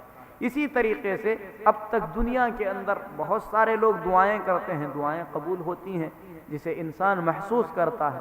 یہ ایک حسی دلیل ہے اللہ تعالیٰ کے موجود ہونے کی، جسے انسان محسوس کر سکتا ہے۔ اللہ تعالیٰ کے موجود ہونے کے محسوس کرنے والے دلائل میں سے ایک دلیل اللہ تبارک و تعالیٰ کے طرف سے دیے گئے نبیوں کے معجزے ہیں۔ اللہ تبارک و تعالیٰ قرآن پاک میں فرماتا ہے فَأَوْحَيْنَا إِلَى مُوسَىٰ أَنِ اضْرِب بِعَصَاكَ الْبَحْرَ، ہم نے موسیٰ کی طرف وحی کی کہ لاٹھی کو سمندر پر مارو، دریا پر مارو۔ فَانْفَلَقَ فَكَانَ كُلُّ فِرْقٍ كَالطَّوْدِ الْعَظِيمِ، دریا پھٹ گیا۔ لاٹھی مارنے سے دریا پھٹتا ہے؟ اللہ چاہے تو پھٹتا ہے، ہمیشہ نہیں پھٹتا، اللہ کا حکم ہو تو پھٹتا ہے۔ پھٹ گیا، دونوں طرف پانی پہاڑوں کے مانند رک گیا۔ اللہ کے وجود کی دلیل ہے۔ موسیٰ علیہ السلام کی پوری قوم نے دیکھا، بعد والوں کو بیان کیا، تواتر کے ساتھ یہ چیز بیان ہوتی ہوئی آئی۔ قرآن میں اللہ نے اسے بیان کیا، صحابہ نے سنا، پھر صحابہ سے تابعین نے، ہزاروں لوگوں نے اس چیز کو سنا، اور ہم آج تک جو ہے سن رہے ہیں۔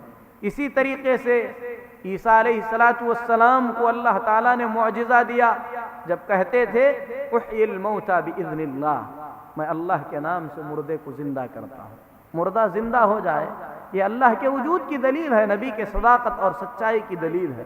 اسی طریقے سے قرآن کریم سب سے بڑا معجزہ ہے، اللہ تعالیٰ نے اتارا، 1400 سال ہو گئے، اللہ نے فرمایا اس جیسی ایک صورت پیش کرو۔ پوری دنیا عاجز ہے، اسلام پہ چاروں طرف سے حملے ہو رہے ہیں، لیکن اسلام دشمن، مسلمانوں کے دشمن پوری کوششوں کے باوجود قرآن کریم کی جیسی ایک آیت بھی لانے سے جو ہے انکار، یعنی قاصر ہے۔ تو عقل بھی اس بات کی دلیل دیتی ہے کہ اللہ موجود ہے، کیونکہ ہم موجود ہیں، ہم کو پیدا کرنے والا موجود ہونا چاہیے۔ فطرت بھی اس بات کا تقاضا کرتی ہے، اس بات کی طرف رہنمائی کرتی ہے کہ اللہ موجود ہے۔ بہت سارے محسوس ہونے والے دلائل ہیں، اسی طریقے سے جتنی آسمانی کتابیں اتری ہیں، تورات، زبور، انجیل، قرآن کریم اور دوسرے صحیفے، جتنے بھی آسمانی مذاہب آئے ہیں، سارے کے سارے مذہب جو ہے اس بات کو بتلاتے ہیں کہ اللہ موجود ہے، وہ تنہا ہے، عبادت کے لائق ہے۔ اسی طریقے سے قرآن کریم بذات خود، دین اسلام بذات خود اللہ کے موجود ہونے کی دلیل ہے۔ دین اسلام کیونکہ اتنا صاف ستھرا نظام، ایسا نظام جس پر عمل کر کے پوری انسانیت کامیاب ہو سکے، ایسا نظام انسان نہیں بنا سکتا۔ اتنا باریک نظام جو بنایا گیا ہے، یہ اس بات کی دلیل ہے کہ اللہ موجود ہے۔ قرآن کریم کے اندر آگے ہونے والے جو اخبار دیے گئے ہیں اور روز بروز ہم دیکھ رہے ہیں، کہ اللہ کے وجود کی دلیل ہے۔ اللہ کے نبی صلی اللہ علیہ وسلم نے بتلایا کہ حجاز سے آگ نکلے گی۔ نبی کریم صلی اللہ علیہ وسلم کے وفات کے 600 بعد مدینہ طیبہ کے پاس ایک بڑی آگ اٹھی، 2 مہینے تک رہی۔ بصرہ میں اونٹوں کی گردنیں دیکھی گئیں، یہ نشانی ہے، نبی کریم صلی اللہ علیہ وسلم کا معجزہ ہے، اور یہ اللہ کے وجود کی دلیل ہے، کیونکہ نبی کریم صلی اللہ علیہ وسلم اسی وقت ایسی بات بتا سکتے ہیں جب ان کو اللہ تعالیٰ بتائے۔ اسی طریقے سے قرآن کریم کے اندر دنیا میں ہونے والے واقعات کے بارے میں جو بتلایا گیا ہے، یہ اللہ کے وجود کی دلیل ہے۔ تو اللہ موجود ہے، یہ عقل سے بھی ثابت ہے، شریعت سے بھی ثابت ہے، اسی طریقے سے آدمی اسے محسوس بھی کر سکتا ہے، اور اس کے لیے جو ہے بے شمار دلیلیں ہیں، اور یہ اچانک وجود میں نہیں آ سکتے۔ جو یہ کہتا ہے کہ اچانک وجود میں آ گیا ہے، وہ سب سے بڑا بیوقوف ہے، کیونکہ اچانک جو چیز وجود میں آتی ہے وہ ایک خاص نظام کے تحت نہیں ہو سکتی۔ ہر سال انگور کی بیل میں انگور ہی لگیں، آم کے درخت پہ آم ہی لگیں، انار کے پیڑ پہ انار ہی لگیں، گائے کی پیٹ سے گائے کا بچہ ہی جنم لے، انسان کے پیٹ سے انسان ہی جنم لے، اس انسان کی 5 ہی انگلیاں ہوں، 2 ہاتھ ہوں، ہر ہاتھ میں 5 انگلیاں ہوں، 2 آنکھیں ہوں، زبان ہو، بالکل اسی انداز سے، اور یہ سب اچانک ہوتے آ رہا ہے۔ یہ تو بالکل ایسی ہی بات ہے جیسے کوئی کہے کہ کسی جنگل میں ایک بڑا محل ہے، بہت خوبصورت بنا ہوا ہے، قالینیں بھی بچھی ہوئی ہیں، اس پہ جو ہے بہترین میزیں سجی ہوئی ہیں، اور یہ اچانک بن گیا ہے۔ کوئی اس بات کا یقین کرے گا؟ جس طریقے سے وہ ناممکن ہے، اسی طریقے سے یہ پورا آسمان، زمین، یہ پوری جو ہے ساری چیزیں ایک نظام کے ساتھ جو چل رہی ہیں، اگر کوئی کہے کہ یہ اچانک وجود میں آ گیا ہے، تو بالکل ایسے ہی ہے جیسے کوئی کہے کہ اس جنگل میں وہ محل جو ہے اچانک وجود میں آ گیا ہے۔ تو یقیناً ایک نظام کے ساتھ اس دنیا کو پیدا کرنے والا اللہ موجود ہے۔ اس کے لیے زیادہ دلائل کی ضرورت نہیں ہے، کیونکہ اس کا انکار کرنے والے دنیا میں بہت کم لوگ ہیں جو دہریے کہلاتے ہیں۔ اسی لیے قرآن کریم کے اندر اس چیز کی طرف زیادہ زور نہیں دیا گیا ہے، بلکہ اس کے بعد کی چیز زیادہ اہم ہے، اور وہ یہ ہے کہ آدمی اللہ تبارک و تعالی، تنہا اکیلے اللہ تبارک و تعالی کو رب تسلیم کرے۔ یہ مانے کہ رب اکیلا تنہا اللہ تبارک و تعالی ہے۔ رب کسے کہتے ہیں؟ رب میں 3 چیزیں داخل ہیں۔ ہم نے کہا کہ ایمان کے 6 ارکان ہیں۔ پہلا رکن اللہ پر ایمان لانا۔ اللہ پر ایمان لانے میں 4 باتیں داخل ہیں۔ اللہ موجود ہے، اللہ رب ہے، وہی عبادت کے لائق ہے، اس کے ناموں اور صفتوں کو ماننا اور ثابت کرنا ہے۔ اللہ موجود ہے، اس کے لیے ہم نے 4 طریقے کی دلیلیں دیں۔ سب سے پہلے عقلی دلیل ہم نے دی کہ ہم موجود ہیں، اللہ کے موجود ہونے کی دلیل ہے۔ ہم محسوس کر سکتے ہیں کہ اللہ موجود ہے، کیونکہ نبیوں کے معجزے ہیں، دعائیں قبول ہوتی ہیں، یہ اللہ تعالیٰ کے موجود ہونے کا جو ہے ہمیں احساس دلاتی ہیں۔ اسی طریقے سے اللہ تبارک و تعالیٰ نے یہ آسمان اور زمین کو جو پیدا کیا ہے اچانک وجود میں نہیں آ سکتا، بلکہ ان کو جو ہے یقیناً کوئی پیدا کرنے والا ہے۔ اسی طریقے سے دین اسلام اللہ کے موجود ہونے کی دلیل ہے۔ تو دوسری چیز ہے اللہ کو رب ماننا۔ اللہ کو رب ماننا، رب کسے کہتے ہیں؟ تین صفتیں، بڑی صفتیں ہیں، جس کے اندر ہوں گی وہ رب ہوگا۔ اللہ کو رب ماننا ایک ذرا تفصیل طلب موضوع ہے، انشاءاللہ اللہ تعالیٰ کے رب ہونے اور اس کے تنہا عبادت کے لائق ہونے کے بارے میں انشاءاللہ ہم اگلے درس میں بیان کریں گے، لیکن یہ انتہائی ضروری بات ہے، کیونکہ اللہ تعالیٰ موجود ہے، اس کا انکار کرنے والے بہت کم ہیں۔ اللہ رب ہے، وہی تنہا رب ہے، اس کو ماننے والے بھی بہت زیادہ تھے، یہاں تک کہ مکہ کے مشرکین اور اس سے پہلے گزرے ہوئے مشرکین میں سے کوئی بھی انکار نہیں کرتا تھا کہ اللہ رب ہے۔ اللہ رب ہے سب مانتے تھے، اللہ اکیلا رب ہے یہ بھی مانتے تھے، مکہ کے مشرکین بھی مانتے تھے کہ رب تنہا اکیلا اللہ تعالی ہے۔ لیکن افسوس کی بات ہے کہ اس دور میں بہت سارے ایسے لوگ جو اسلام کی طرف منسوب کیے جاتے ہیں، اپنے آپ کو مسلمان کہتے ہیں، اللہ کو رب مانتے مانتے بہت ساروں کو بھی رب مانتے ہیں۔ یہ صرف جو ہے دعویٰ نہیں ہے، اس کی دلیلیں ہیں۔ انشاءاللہ اگلے درس میں جو ہے اس کا تفصیلی بیان ہوگا۔ ہم اللہ سے دعا کرتے ہیں کہ اللہ تعالی ہمیں ایمان سمجھنے کی توفیق عطا فرمائے، صحیح ایمان اللہ ہمارے دلوں میں پیدا فرمائے۔ اللہ تبارک و تعالیٰ کا جو مقام ہے اس مقام کو اللہ سمجھنے کی توفیق دے، ایمان کی زندگی دے اللہ تعالی ہم تمام کو۔ اللہ تبارک و تعالی ہم تمام کو کفر و نفاق سے بچائے۔ آمین و صلی اللہ علی نبینا محمد وعلی آلہ وصحبہ اجمعین۔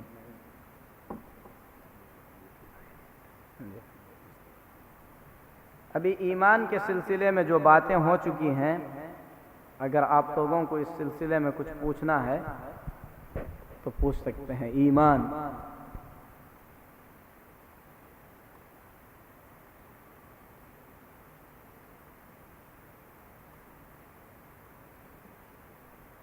کچھ دیر اور باقی ہے، انشاءاللہ جو ہے ہم مختصر طور پر جو ہے اللہ تعالیٰ کے رب ہونے کے بارے میں کچھ باتیں بیان کر دیں گے، تاکہ اگلے درس میں جو ہے باقی موضوع کو ختم کیا جا سکے۔ تو ہم یہ کہہ رہے تھے کہ اللہ تعالیٰ پر ایمان لانے میں 4 باتیں ہیں۔ سب سے پہلی چیز یہ ماننا کہ اللہ تبارک و تعالیٰ موجود ہے، اس کی دلیلیں ہم نے جو ہے بیان کر دیں۔ دوسری بات یہ ہے کہ اللہ تبارک و تعالیٰ تنہا اکیلا رب ہے، اللہ کے رب ہونے میں اللہ کا کوئی شریک اور اللہ کا کوئی ساجھی نہیں ہے۔ رب اس میں 3 صفتیں ہونی ضروری ہیں۔ سب سے پہلی صفت تو یہ ہے کہ وہ پیدا کرنے والا ہے، اور اللہ تبارک و تعالی تنہا اکیلے نے تمام چیزوں کو پیدا کیا ہے۔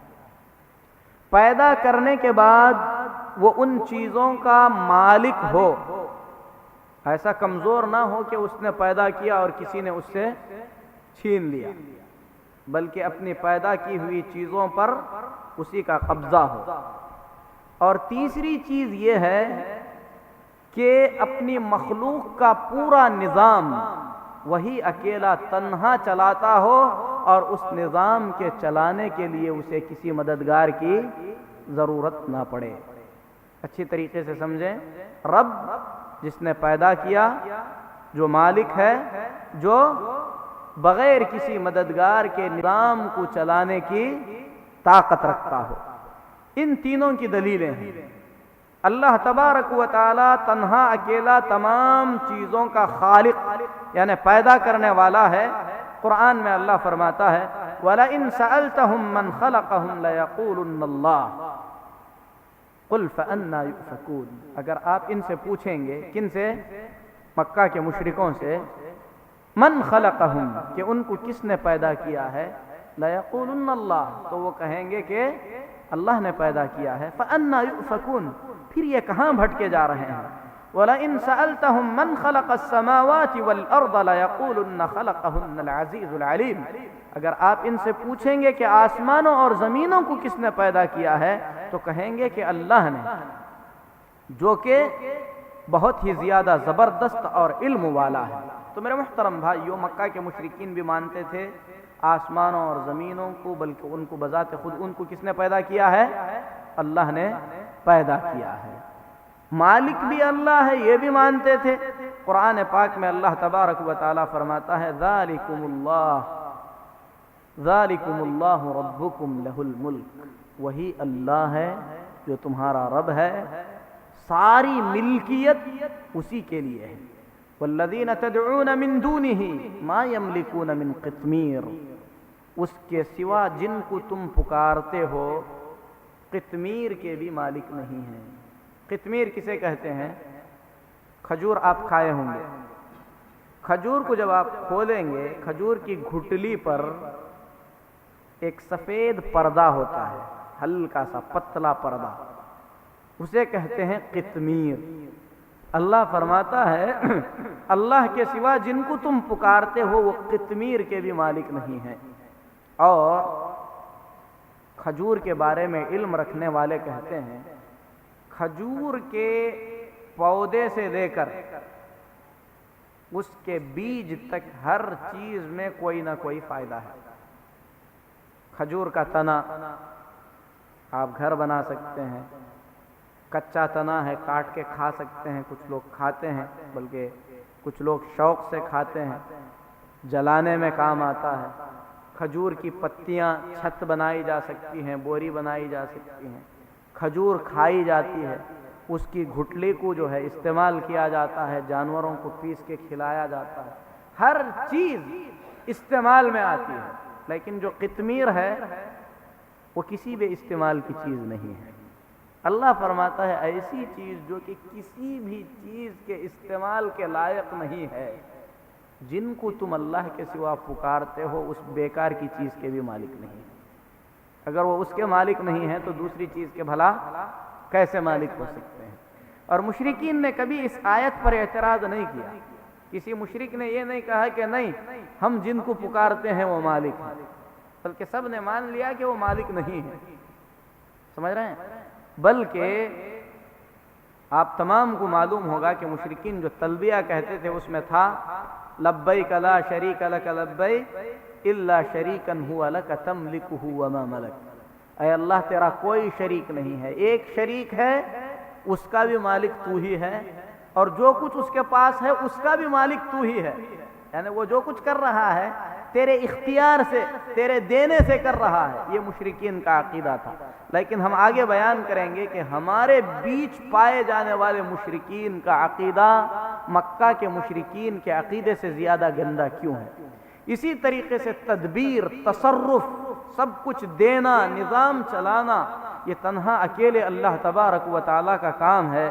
اسے بیان کرتے ہوئے اللہ فرماتا ہے الا لہ الخلق والامر، ہر طریقے کی چیز پیدا کرنا اور اس میں نظام چلانا یہ اللہ کے لیے ہے۔ پھر اس کے بعد اللہ تبارک و تعالی ان تمام چیزوں کو بیان کر کے ایک آیت میں فرماتا ہے قل لمن الارض ومن فیہا ان کنتم تعلمون، اے نبی صلی اللہ علیہ وسلم کہہ دیجئے کہ زمین اور زمین میں جو کچھ ہے وہ سب کس کے لیے ہے؟ اگر تم جانتے ہو تو بتلاؤ۔ سیقولون للہ، تو کہیں گے اللہ کے لیے ہے۔ قل افلا تذکرون، تو آپ کہہ دیجئے کہ تم لوگوں کو نصیحت نہیں آتی۔ قل من رب السماوات السبع ورب العرش العظیم، کہہ دیجئے کہ ساتوں آسمانوں اور عرش عظیم کا رب کون ہے؟ سیقولون للہ، کہیں گے کہ سب اللہ کے لیے ہے۔ قل افلا تتقون، تو کہہ دیجئے کہ تم لوگ ڈرتے کیوں نہیں ہو۔ قل من بیدہ ملکوت کل شیء، کہہ دیجئے کہ وہ کون ہے جس کے ہاتھ میں ہر چیز کی بادشاہت ہے۔ وَهُوَ يُجِيرُ وَلَا يُجَارُ عَلَيْهِ، وہی تنہا اکیلا پناہ دے سکتا ہے اور اس کے خلاف کوئی پناہ نہیں دے سکتا۔ ان کنتم تعلمون، اگر تم جانتے ہو تو بتلاؤ۔ سیقولون للہ قل فأنا تسحرون، تو کہیں گے کہ وہ سب اللہ کرتا ہے، تو آپ کہہ دیجئے کہ تم لوگ جو ہے جادو زدہ کی طرح جو ہے کیوں بھاگتے چلے جاتے ہو، یعنی ان چیزوں کو تم لوگ مانتے کیوں نہیں ہو۔ اللہ تبارک و تعالی نے ہر قسم کا تصرف، ہر قسم کی ملکیت، ہر قسم کا پیدا کرنا یہ اپنے لیے رکھا ہے، اور پچھلے مشرکین میں سے کسی بھی مشرک نے ان میں سے کسی بھی چیز کا انکار نہیں کیا، بلکہ اللہ تبارک و تعالی نے اپنے انبیاء میں سے حضرت عیسیٰ علیہ السلام کو معجزے کے طور پر یہ چیز عطا فرمایا تھا کہ مردے کو اللہ کے حکم سے زندہ کرتے تھے، اور اس طریقے کی کوئی چیز اللہ تعالیٰ نے دوسرے نبیوں میں سے کسی بھی نبی کو عطا کی تھی، ایسی کوئی دلیل نہیں ہے۔ دوسرے نبیوں نے بھی مردوں کو زندہ کیا ہے، ایسی کوئی دلیل نہیں ہے۔ لیکن میرے محترم بھائیوں، نیک لوگوں میں غلو، نیک لوگوں کی محبت میں حد سے آگے بڑھ جانا، اللہ کے نیک بندوں کو، اللہ کے اولیاء اور اللہ تعالیٰ کے صالح بندوں کو ان کے مقام سے زیادہ اونچا درجہ عطا کرنا، یہ ہر دور میں گمراہی کا راستہ جو ہے کھولنے والی چیز ہے، اور اسی نے جو ہے مسلمانوں میں شرک کا بہت بڑا دروازہ کھولا۔ یہاں پر جو ہے ان کی کتابوں کے کچھ واقعات ہیں، یہ اس لیے بیان نہیں کیے جا رہے ہیں کہ اس سے جو ہے ہنسا جائے یا جو ہے مزہ لیا جائے یا کسی کی جو ہے دل آزاری کی جائے، بلکہ یہ امت مسلمہ کا حال بیان کرنے کے لیے ہے۔ اقبال کیلانی کی یہ کتاب ہے توحید کے مسائل، جس میں انہوں نے توحید کے مسائل کو بیان کرتے ہوئے، تصوف کی بہت ساری باتوں کو بیان کرتے ہوئے فرمایا کہ مسلمانوں کے اندر جو شرک آیا ہے، اللہ تبارک و تعالیٰ کے ساتھ کسی اور کو شریک کرنے کی جو چیزیں آئی ہیں، اس کے بے شمار اسباب میں سے ایک سبب جہالت ہے، ایک سبب نیک لوگوں کے اندر غلو کرنا ہے، ایک سبب اپنے اولیاء کے کرامات کو حد سے آگے بڑھ کر دکھانے کی کوشش کرنا ہے۔ اسی کو ذکر کرتے ہوئے فرماتے ہیں صوفیاء کرام وحدت الوجود اور حلول کے قائل ہونے کی وجہ سے خدائی اختیارات رکھتے ہیں۔ یہ بات شاید آپ لوگوں کو سمجھ میں نہیں آئی۔ صوفیہ ایک فرقہ ہے، تصوف، صوفیزم جسے کہتے ہیں، ان لوگوں کے پاس وحدت الوجود کا عقیدہ ہے، اور وحدت الوجود کا مطلب یہ ہے کہ دنیا کے اندر جو کچھ بھی موجود ہے وہ سب کا سب ایک ہی ہے۔ اور یہ جو عقیدہ ہے، اس عقیدے کی جڑیں اتنی زیادہ گندی ہیں کہ آپ اور اللہ اور دنیا کی ہر چیز ایک ہی ہے۔ نعوذ باللہ، دنیا کا ہر ذرہ ذرہ اسی واحد اللہ کا حصہ ہے۔ یہ اس عقیدے کا نچوڑ اور خلاصہ ہے۔ تو وہ اس عقیدے کو ماننے کی وجہ سے یہ سمجھتے ہیں کہ دنیا کی بہت ساری مخلوقات میں جو ہے خدائی اختیارات ہیں، اسی لیے وہ جو اولیاء ہیں زندوں کو مار سکتے ہیں، مردوں کو زندہ کر سکتے ہیں، ہوا میں اڑ سکتے ہیں، قسمتیں بدل سکتے ہیں۔ اور اس کے بعد جو ہے اقبال کیلانی نے کچھ مثالیں بیان فرمائیں، تقریباً 10 سے زیادہ مثالیں ہیں۔ پہلی مثال میں کہتے ہیں ایک دفعہ پیران پیر شیخ عبد القادر جیلانی رحمۃ اللہ علیہ، شیخ عبد القادر جیلانی رحمۃ اللہ علیہ اللہ کے نیک بندوں میں سے گزرے ہیں، اور یہ جو واہیات بیکار کی چیزیں بنائی گئی ہیں، نہ ان کو اس کا علم ہے اور نہ وہ ان چیزوں کے قائل ہیں، ان کی طرف بیان کرتے ہوئے کہتے ہیں ایک دفعہ پیران پیر شیخ عبد القادر جیلانی نے مرغی کا سالن کھا کر ہڈیاں ایک طرف رکھ دی، ان ہڈیوں پر ہاتھ رکھ کر فرمایا قم باذن اللہ، تو وہ مرغیاں زندہ ہو گئیں۔ اسے بطور کرامت کے بیان کیا جا رہا ہے، جو حقیقت میں اللہ تبارک و تعالیٰ کا جو تصرف ہے، مردے کو زندہ کرنا، زندے کو مردہ کرنا، یہ کس کی خاصیت ہے؟ اللہ کی خاصیت ہے۔ اللہ کی اس خاصیت کو اللہ کے پیدا کیے ہوئے ایک بندے کو دیا جا رہا ہے۔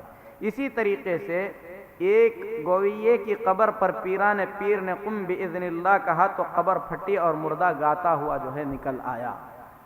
نعوذ باللہ، نہ شیخ عبد القادر جیلانی نے کبھی ایسا کیا، نہ وہ اس طریقے کی کسی چیز کو جو ہے ماننے والے ہیں۔ اس طریقے کے بہت سارے واقعات بیان کیے، کہا کہ ایک عورت خواجہ فرید الدین گنج شکر کے پاس روتی ہوئی آئی اور کہا بادشاہ نے میرے بے گناہ بچے کو تختہ دار پر لٹکوا دیا ہے، چنانچہ آپ اصحاب سمیت وہاں پہنچے، یعنی اپنے مریدوں کے ساتھ، اور کہا الہی اگر یہ بے گناہ ہے تو اسے زندہ کر دے۔ لڑکا زندہ ہو گیا اور ساتھ چلنے لگا، ایک کرامت دیکھ کر 1000 ہندو مسلمان ہو گئے۔ اسرار الاولیاء جو ہے ان کی کتاب ہے، اس میں جو ہے اس واقعے کو بیان کیا گیا ہے۔ بلکہ اتنا ہی نہیں، اللہ کے اولیاء ان کے عقیدے کے مطابق کس طریقے سے اللہ تبارک و تعالیٰ کے کاموں میں جو ہے دخل اندازی کر سکتے تھے، آپ اس واقعے سے اندازہ لگا سکتے ہیں کہ ایک شخص نے بارگاہ غوثیہ میں لڑکے کی درخواست کی، یعنی آ کر کہا کہ مجھے لڑکے کی ضرورت ہے۔ آپ نے اس کے حق میں دعا فرمائی، اتفاق سے لڑکی پیدا ہو گئی۔ آپ نے فرمایا اسے گھر لے جاؤ اور قدرت کا کرشمہ دیکھو۔ جب گھر آیا تو اسے لڑکی کے بجائے لڑکا پایا۔ تو یہ جو واقعات ہیں، اگر کوئی عقل مند آدمی ہے تو ذرہ برابر بھی ان کی تصدیق نہیں کرے گا۔ ایسی چیزیں اللہ تبارک و تعالیٰ کے جو تصرفات ہیں اس میں جو ہے غیر اللہ کو شریک بنانے کے برابر ہے، اور یہ واقعہ سفینہ اولیاء نام کی کتاب میں جو ہے ذکر کیا گیا ہے۔ میاں اسماعیل لاہور المعروف میاں قلعہ نے صبح کی نماز کے بعد سلام پھیرتے وقت جب نگاہ کرم ڈالی تو دائیں طرف کے مقتدی سب کے سب حافظ بن گئے اور بائیں طرف کے ناظرہ پڑھنے والے۔ سکھانے کی ضرورت ہی نہیں ہے، پیر کی ایک نظر پڑ جائے تو سب کے سب حافظ قرآن ہو جائیں۔ اللہ کے نبی صلی اللہ علیہ وسلم سکھاتے تھے، علم کی مجلسیں ہوتی تھیں، صحابہ آ کر سیکھتے تھے۔ عمر بن خطاب رضی اللہ تعالیٰ عنہ باقاعدہ باری مقرر کیے تھے اپنے اس ساتھی کے ساتھ جو ان کے ساتھ جو ہے کام کیا کرتے تھے، باری باری علم سیکھتے تھے۔ لیکن یہاں پر کہہ رہے ہیں کہ نگاہ ڈالے تو حافظ قرآن ہو گئے اور باقی جو ہے ناظرہ پڑھنے والے ہو گئے۔ تو اسی طریقے سے صرف ان کی جو کرامتیں ہیں انسانوں کے عقل پر ہی نہیں بلکہ مسجدوں اور جمادات پر بھی چلتی تھیں۔ خواجہ علاء الدین صابر کلیری جو ہے خواجہ فرید الدین گنج شکر نے کلیئر جو ہے ایک جگہ ہے وہاں پر بھیجا۔ ایک روز خواجہ صاحب امام کے مصلی پر بیٹھ گئے تو لوگوں نے منع کیا تو فرمایا قطب کا رتبہ قاضی سے بڑھ کر ہے۔ لوگوں نے زبردستی مصلی سے اٹھا دیا۔ اللہ کے ولی تھے، اس کے باوجود بھی جو ہے لوگ مصلی پر بیٹھنے نہیں دیے۔ حضرت کو مسجد میں نماز پڑھنے کے لیے جگہ نہ ملی تو سب مسجد کو مخاطب کر کے فرمایا لوگ سجدہ کرتے ہیں تو بھی سجدہ کر۔ یہ بات سنتے ہی مسجد ماں چھت اور دیواروں کے لوگوں پر گر پڑی اور سب لوگ ہلاک ہو گئے۔ یہ اللہ کے ولی ہیں، اگر کرامت صحیح بھی ہے تو اللہ کے بندوں کو نعوذ باللہ ہلاک کر رہے ہیں۔ تو میرے محترم بھائیو، صوفیہ کی کتابوں میں ایسے بے شمار واقعات آپ کو ملیں گے، ایک دو نہیں، بے شمار واقعات ملیں گے جن واقعات میں وہ چیزیں جو اللہ کے لیے خاص ہیں، اللہ کے تصرفات کو غیر اللہ کے ساتھ جوڑا گیا۔ کسی کے لیے آگ ٹھنڈی ہو گئی، کوئی پانی پر چلتا چلا گیا، کوئی ہواؤں پر اڑتا چلا گیا، کسی نے مردوں کو زندہ کیا، کسی نے بارش برسایا، کسی نے کچھ کیا۔ ایک مومن جب ان تمام باتوں کو سنتا ہے تو کہتا ہے سبحانک ھذا بہتان عظیم، اے اللہ تو پاک ہے، یہ کھلا بہتان ہے، کیونکہ یہ جو تصرفات ہیں اللہ تعالیٰ کے لیے خاص ہیں۔ یقیناً اللہ نے اپنے فضل و کرم سے دنیا کا تصرف، دنیا کے اندر جو نظام چل رہا ہے وہ اللہ تبارک و تعالیٰ کے حکم سے چل رہا ہے، اور اس نظام کو چلانے کے لیے اللہ کسی کا محتاج نہیں ہے، لیکن کسی کی عزت افزائی کے لیے، کسی کے مقام کو بڑھانے کے لیے اللہ تبارک و تعالیٰ نے اس سے کچھ کام لیے ہیں، اسے کچھ کام کرنے کا موقع عطا فرمایا ہے۔